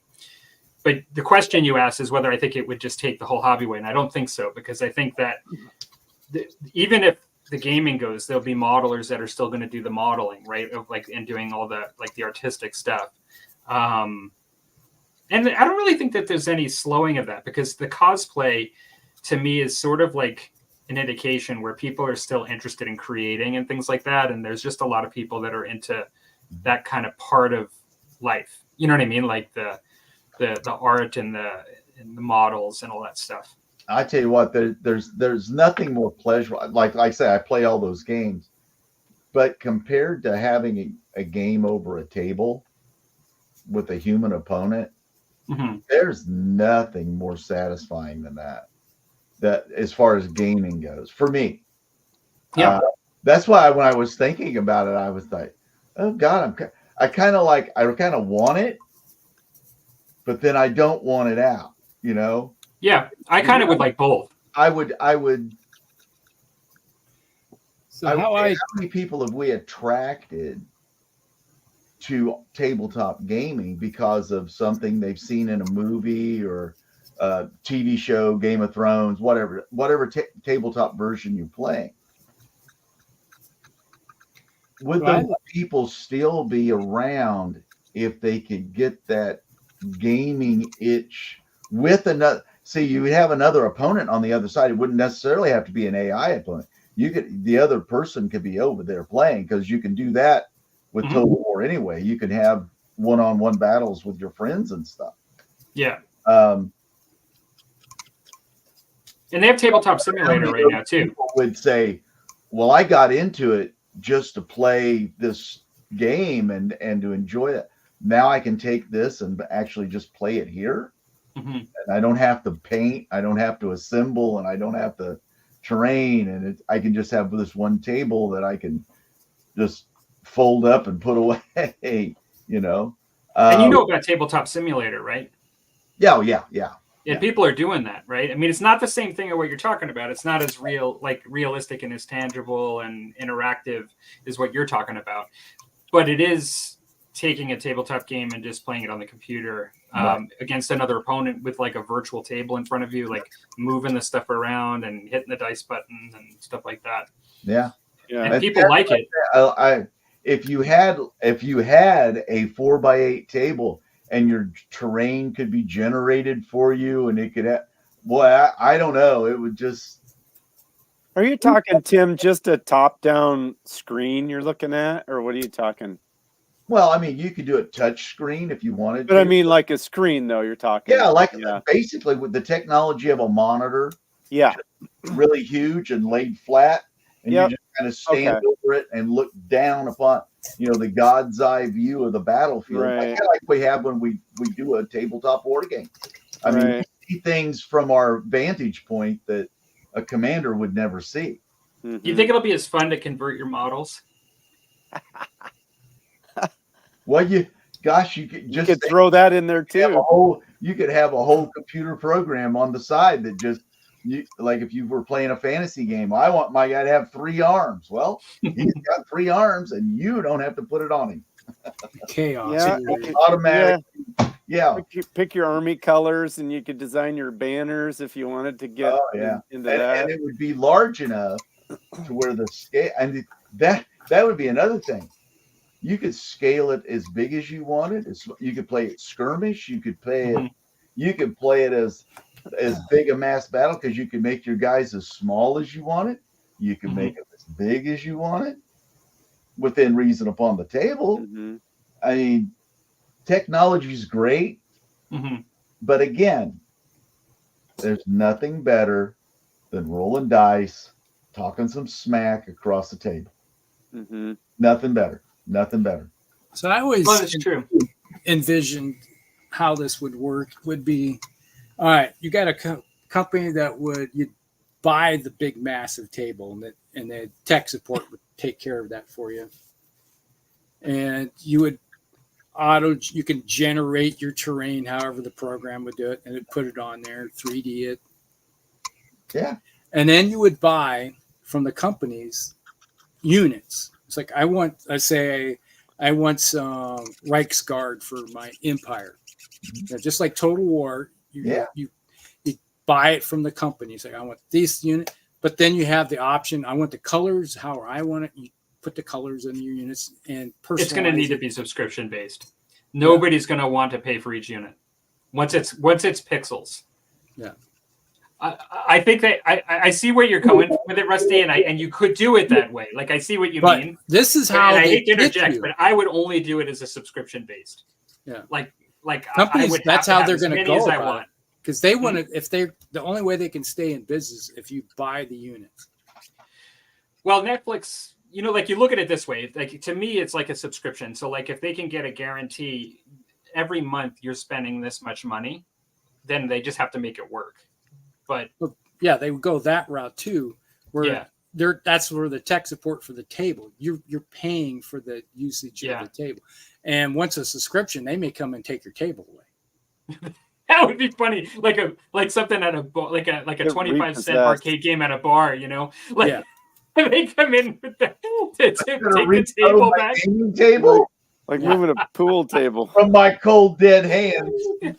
We're repoing you. Well, it'd be like a lot of different ways you could leasing. Do it, it'd be like releasing a car. You get I'm gonna lease this for 2 years and pay your monthly subscription, and 2 years later they give you a new one. You get a new table. Monitors for next to nothing. I don't think people would lease those things. You just be able to buy it. Well, it'd have to be necessarily have to buy talking a 4x8. That was just the gaming table analogy. I mean, you could do a 4x4 monitor that probably wouldn't cost you very much at all. All you do is plug it in software after that. So another way to well, I don't know that this is a be all end all argument, but it might be a piece of data. If you look at any really popular miniature game, and you look at the Facebook feed on it, and you ask yourself, and you look at how many posts are about like gaming, like strategy, like in how to do better, like in the game, and how many of them are just posting hobby, like, you know, like look what I did. Yeah. That give you like an indication of like where people are at in their head. And I'd have to say that depending on the game, from a hobbying perspective, it's often 50 to 75%.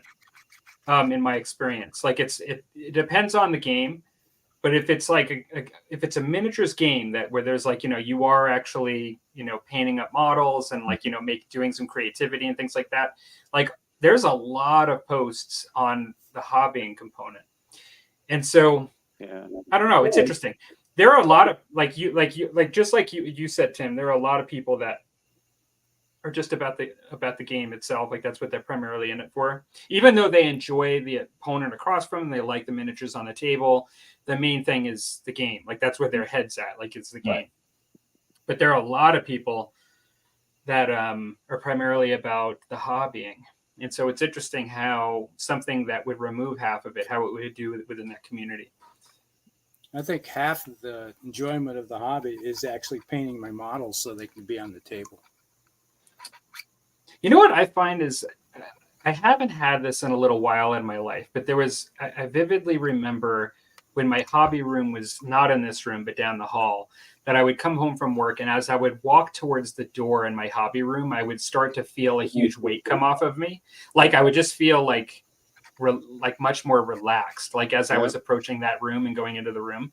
And for a while there, I lost that. Like even when I was hobbying, like I didn't have that same level of kind of relief. But recently I've started to look at my hobby space and my projects and like come in and actually like feel, it just gives me this like really good feeling, like to sit down and hobby and to do stuff. And definitely you would lose that for some people that have that, like kind of get that benefit, I guess. Yeah. Well, it's Tim, processing. I can see like the gears moving in your head. Looking at the corners of your room, because not everybody is necessarily tweaked that way. Like not everybody gets that same relief the same way, you know. But there are, I think maybe there are some that do. You know, I dare say, not to psychoanalyze. Yeah. But the relationship to my hobby room has changed since I've retired. Mm-hmm. Mm-hmm. When I was under a lot of stress at work and it was just oppressive, this is my sanctuary. Mm-hmm. This is my place of zen. I did a video about it where the paintbrush saved my sanity. Mm-hmm. It's zen-like, you know. My world contracts to this. Mm-hmm. Everything condenses. All my focus goes here, and then all the other the rest stuff, of the crap is gone. It goes away. Yeah. Now, since I've retired, and I don't have those same sort of exterior pressures in my life, my relationship to this room has changed. And that's why I think this summer I've been spending a lot more time away from the room, because I know this winter I'm going to be spending a lot more time in it. Yeah. And so I don't want to ruin it. You know what I mean? Yeah. I don't want this to become a job. True. I don't want it to become a job. This is fun for me. This is my place of sanctuary, my zen. And you don't want that to be a job. How can you make zen a job? You know, sure. It doesn't work. So, well, job that you love. And it's funny you say that. I don't believe that. I don't believe that there's a job that you love. I think, there's jobs that, you know, you enjoy doing more than other jobs. But I dare say that there's a lot of people that do jobs every day that they're very good at and they like, but it's a job. Yeah. and there's responsibilities. Well, at the end of the It's day, like, yeah. how about commission painters, Rusty? How many times have you been given one of those projects where you just, I got to grind it out. I got to grind it out. I don't like this, but I said I would, and now I got to grind it out. That's not your zen. That's your grind. That's different. Well, you will notice I always keep a lot of different models on my table. That's because when I was doing commission painting on a regular basis, I do a little bit of work on someone's project, grab something that I want to work on. Just keep it nice and happy. Yeah. But then again, I was painting a lot of stuff I love painting too. So Okay. Man, I don't know. I would hate to have that where I was taking my fun and then making it a job.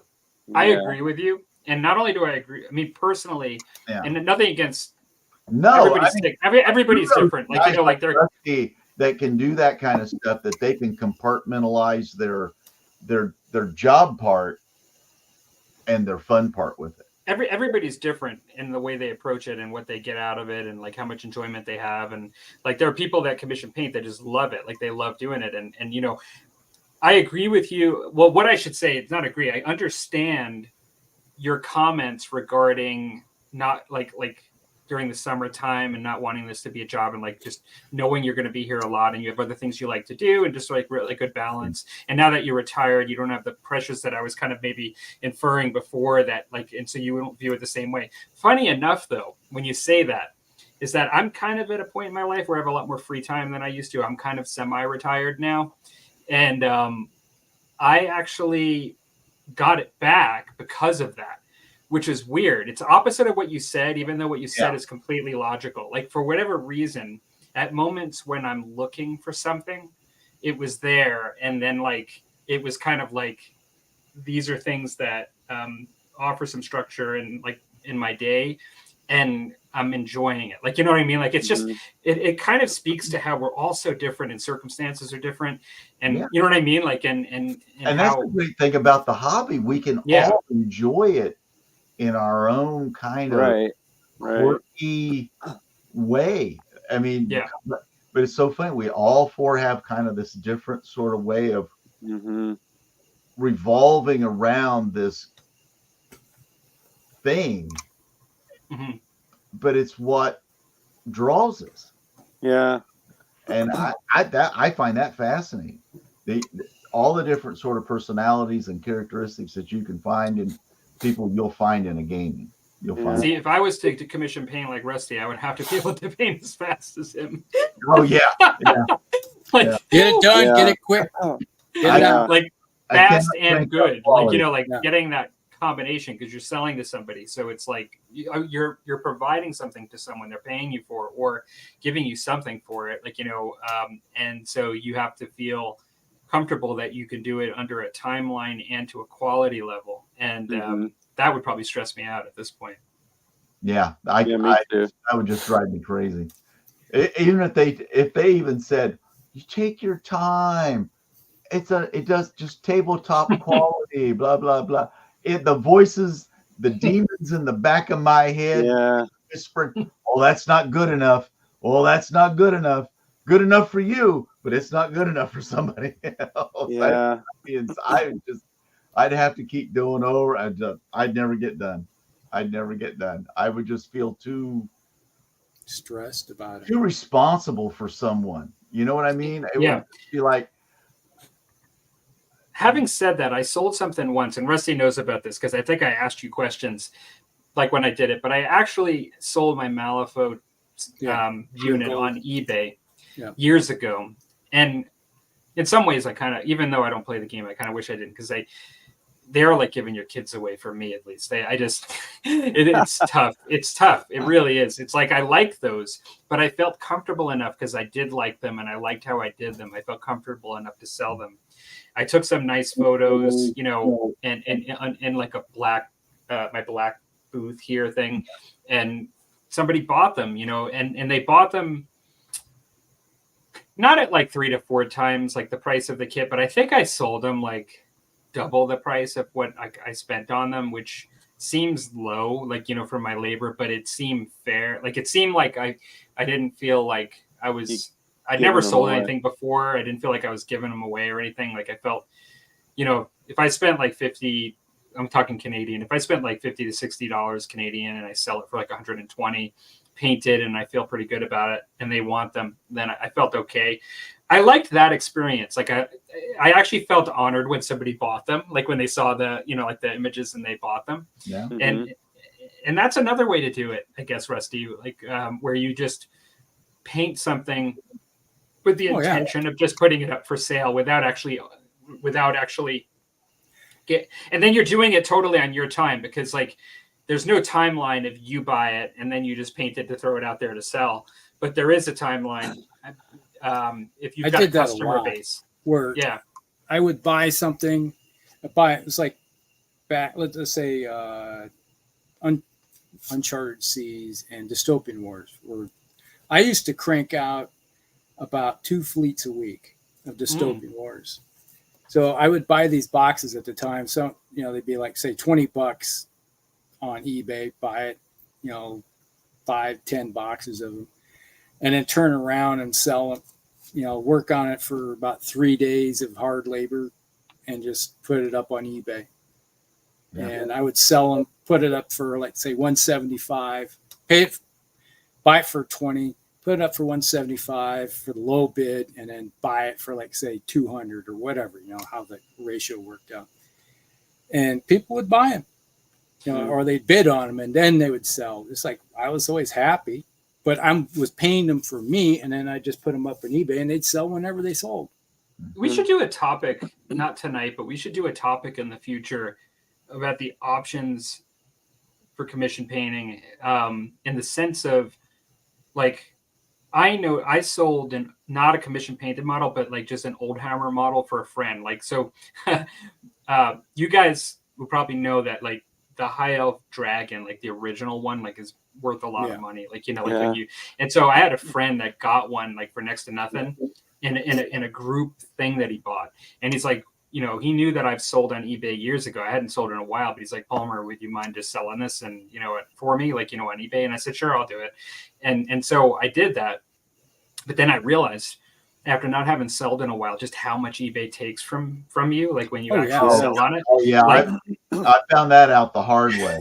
Yeah. Oh, and so then I realized Facebook Marketplace, probably why it's doing so well, is that it doesn't have all those fees. Yeah. And so without going into it tonight, because I know, Rusty, I see where you're, like, you know probably a lot about this, because as a commission painter, rather than get into it tonight, why don't we do a topic on that? Because I actually think, like, we could, you know, you probably have some ideas on that, but like, that would be interesting to know, like where are the best places to go to do all this stuff these days, and like, what is it, you know, or even just buying and selling and trading, even I do a lot of the trading, but I don't do a lot of selling, like painted product, and I don't do a lot of eBay. I did that one thing, but I don't. I used to do a lot of eBay, and I used to do a lot of eBay buying. eBay's really friendly to the buyer, not so much for the seller. No, it's not. Those fees are ridiculous. And people think that eBay prices are a lot, but then when you're the seller, the amount that they take from you is a lot. Well, and not only that, but eBay, like, as the seller, like, I mean, your feedback is everything. And if you're ever on vacation and, you know, and something doesn't get there, or you need to ship it like that within 12 hours. And I mean, you're really on the spot you're going to get your money, but then you got a lot more responsibility. The buyer doesn't even have to leave feedback, and he just waits for the item to arrive. So we're doing the next show here, because the thing that's funny is there's no way of going back. Like, everybody wants to. There's a lot to say on this. And this is probably a good topic, because we all want to say something. Need to write that down. Somebody write that down. We won't remember that. It's sort of like. It's one of those principles. Like, if you put that in somebody's mind, like that, like we're all going to start talking about this, because I think it's a good topic. Because I've bought lots of different places and sold some places, and just there's lots of. So we should talk about this feedback. Because I almost wonder, like, even I'm a little hesitant for the reasons Tim said, because I'm also one that wants to. I see so much I have to paint, and I have so much that I want to do for me. That's my that problem. And I feel like there's so much that the idea of doing more than that. But then I was just thinking as we were talking, like what are the games out there that I would do if the goal was to sell? And to me, it would be something that's popular and something I want to paint. Like if I can combine that. And I thought to myself, like Legion Imperialis, like basically miniature scale Warhammer 40K. Like I'm not going to play the game, but I would love to paint that stuff. You know what I mean? And like it would probably sell. Like, you know what I mean? Like that stuff would probably sell. But so then why my question at the end of the day always is, I mean, everybody's situation is different, but like, and I'm not saying I have all the money that I need or want or whatever, but like, I mean, even, okay, let's say you spend $100 on a unit or whatever, and then you spend X amount of hours painting it, and then advertising it and selling it and shipping it and doing all that to make $50-$60. I mean, today's, I mean, like I'd have to be a meaningful amount of money to have spent my limited amount of time on, even if you're retired. I mean, we all have limited amount of time on this planet. Do you want, so you made $300 a month, but how many hours did you invest? To me, it's like, well, there's other ways to make money if you want to make money. This is the topic: bang for the buck, time spent versus money made, free time versus extra work. Like we could talk about all of that in the next topic. And actually, like we have other stuff, we have other comments to go over here. But okay, I forgot. Like we got Joshua in the room, and it'd be great to have him. Oh yeah, because during that discussion. Because he just said, I've been doing it for 1.5 years now and enjoy it, but it has its challenges. I enjoy. Basically looking forward to that topic. Warman says, don't paint minis, just print them. Clyde says, don't put that evil on me, Ricky Bobby. I'd miss the painting. I think that's related to losing our ability to play that. Play games, tabletop games. Anyway, I think that would be a great discussion, because I don't even want, I want to talk more on this, but I just think we should just, it'd be a good topic. Yeah. For sure. Yeah, it'd be a good one to think about for the future. But one thing I just wanted to, we went through the comments. It's our second topic. One thing I just wanted to mention is we are coming to the close of season 7, but we have one more episode, and we have a special finale. We have a mystery finale that's happening in a month that will announce more about what's happening with it. So it'll be a lot of fun. Like we're doing something a little different this year. In the past, we've done this cool thing, which I think we should do something like that again, where we bring in people that are in the commenters and that have come on the show, like just to join us. And we could do like a 5-6 person show and just bring in some other folks.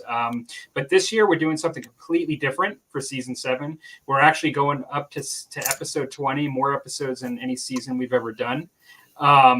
But this September last season 7 episode will be totally new finale, and then we'll go into season 8 after that. And so, we'll talk more about it later. Does anybody else have any thoughts on that? or news or comments on that? I just put on Facebook. I have a post. It was a while back where I guess it was May.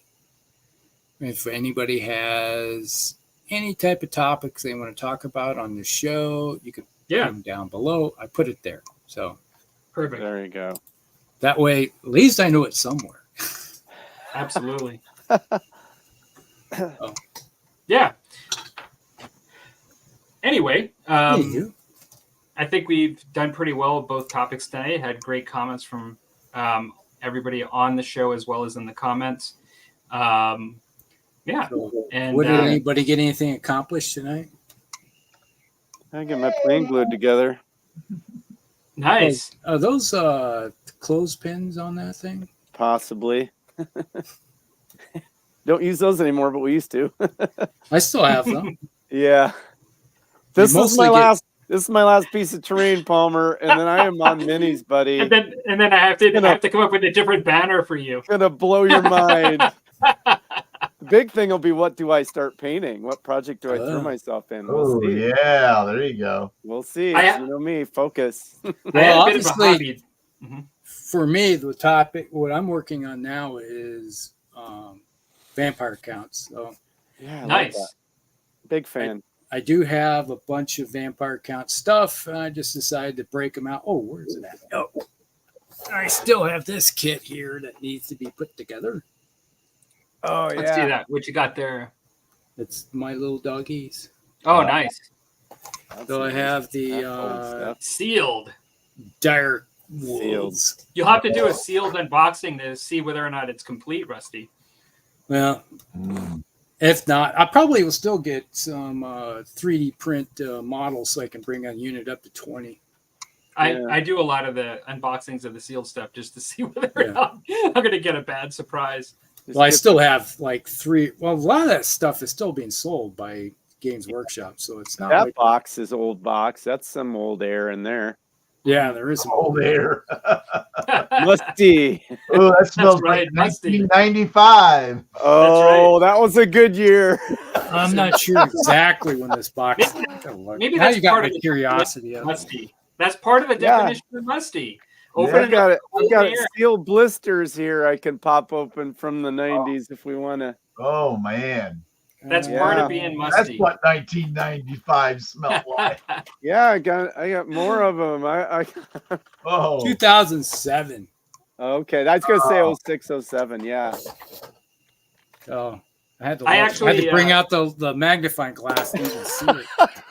It's like it's fine print with the fine print. Josh Musty says musty unboxing of crusty old minis. yeah. Exactly. There you go. That's Can't part get of the more definition of crusty than musty. Yeah. Now, And Josh is doing that Chaos Dwarf Bull Taurus. It was like I just watched his video this a few days ago about that one. That was cool. oh man, yeah. So I didn't do any hobbying tonight, but part of it is I actually did a lot of hobbying today before the show, and then I was also planning on just going through the comments and stuff. I usually try to paint, but when you're hosting, sometimes I don't. Yeah, But somebody has to be the adult in the room, you know. well, and I'm guessing I drank more than anybody else in here tonight because I filled up twice after this one, and so yeah, so I'm very low on my my Jack Daniels after this evening. You did And good. so- Rawr. Yeah, so like managing, like handling the controls of like the comments and doing all this stuff and hitting the sauce. That's a lot. Probably good I didn't paint tonight. Yeah, right on. How about Tim? Did you do any hobby tonight? Or you just hang out? No, I've been painting my. I saw that. I thought I saw you with your headgear Yeah, on. I've been painting. Yeah. Just doing. What are you working on right now?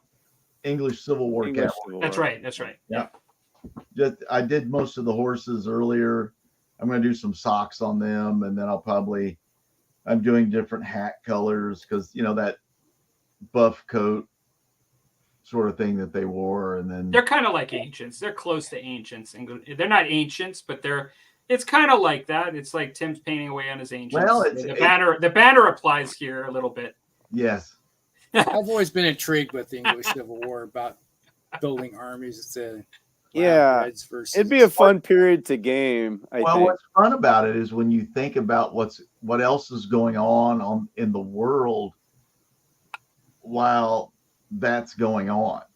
Yeah. Think about what's happening here in America at the time of the English Civil War. And Yeah, that's fun to think about. 40 to 16, I guess 55 is about when it ended with Ireland and, going back and fighting the Scots again. And so think about what's going on here and what was going on there.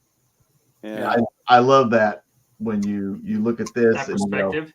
yeah. You Yeah, kind of forget that. greater world perspective. Yeah, There was yeah. definitely a knock-on effect of the English Civil War and the American Revolution. hmm Yeah. There was Oh, yeah. definitely an effect to that. Oh yeah. One thing Yeah, I forgot pretty to my update is this isn't glued, this war boss, but I did actually have this guy prime now. Oh, You can he's see he's a cool. little bit up there. War Boss, but I absolutely love this model. So that's like another thing that I have on the go.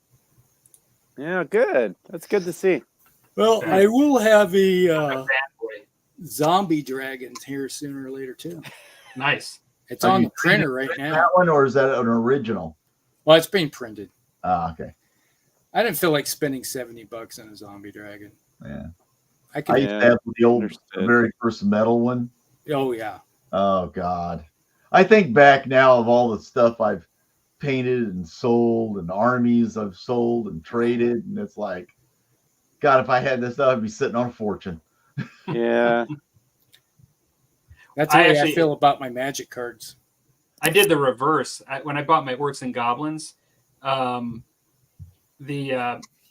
actually ended up, before they announced Old World, and it was during Age of Sigmar, I bought a bunch of my Black Orcs. Like a lot of the stuff I've been unboxing, the sealed Black Orcs and like all this stuff, I bought for dirt cheap locally. Like because Yeah. it was just this Old World wasn't even on the horizon. Right. Yeah. And so it really worked out for me. Where I've spent out of the wazoo and other things at times, you know, but sometimes it works for you. Like sometimes I'm the guy that buys it. Yeah. You know. Yeah.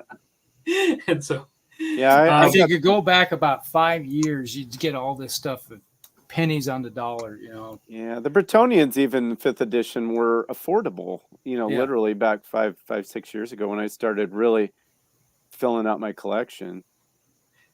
Joshua just put something on here. I would like to invite all the Musty hosts on my live stream next month if you would like that. We certainly should have a discussion about that. That would be cool. I'll be in touch with Rusty and Palmer about that. So we'll all talk about that. Yeah, that sounds cool. See how and it squeezes that would in. be cool. We have like we'll have to coordinate. Like certainly it's a whole month next month, so we're not sure when you're talking about. So And I then, typically have a lot of free time. So I'm hit and miss starting next Yeah, month. yeah. I would say out of the four of us, I don't know. Just based on what Tim has said and what Rusty just said, I think out of the four of us, Stan might be the hardest. But at the same time, we'll all talk about it. That'd be great. I would love to do it. But if it works better, and I would, you know, we get into November, December, I'm way more flexible then. But not that it needs to be pushed off that long. But just for Josh's info, Yeah, I would love to. I would love to. As a matter it'd of be fact, great. We should have him on too, like when we're Right. talking about commission painting, because he's in the trenches. absolutely. I also, Joshua, at one point you invited me to do a test of honor thing, and I would like to get back to that, and I wouldn't mind connecting with you about that because I actually never forgot that invite, even though we never did it. I actually would be interested in that. I like test of honor quite a bit. And Clyde says, I really need to work on Fairfax's ECW minis I got sitting on the table. Tim's good for motivation. There you go, Tim. There you go. You're doing it. I've served my purpose for the day. Yes. If nothing else. Purpose. Now, is he talking about a manufacturer, or are you talking about the actual model of Fairfax? Fairfax's ECW minis. So it sounds like the manufacturer. Sounds like a but I don't know. manufacturer. I've never heard of them. I've never heard of them either. I'll have to check them out. Because I like Empress miniatures. They do some great stuff. Matter of fact, that's what these are. These are Empress miniatures medals. They're metal horses. Oh, He says the model. Yeah, I've got okay. that model.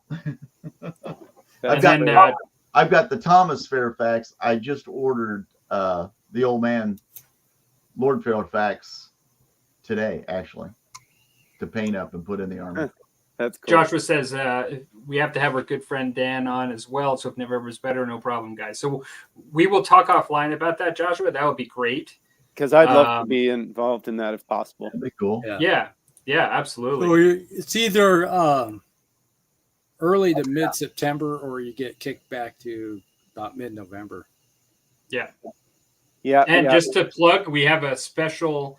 Gosh, we're at our highest live amount now. We went from 5 to 6 all of a sudden. Now that we're leaving, but we have we have a special episode for our finale. We will have more information on our Facebook page about it, and so we looking forward. That'll be on Rusty's channel. We're looking forward to seeing everybody there live in the chat if possible. And so, okay, guys.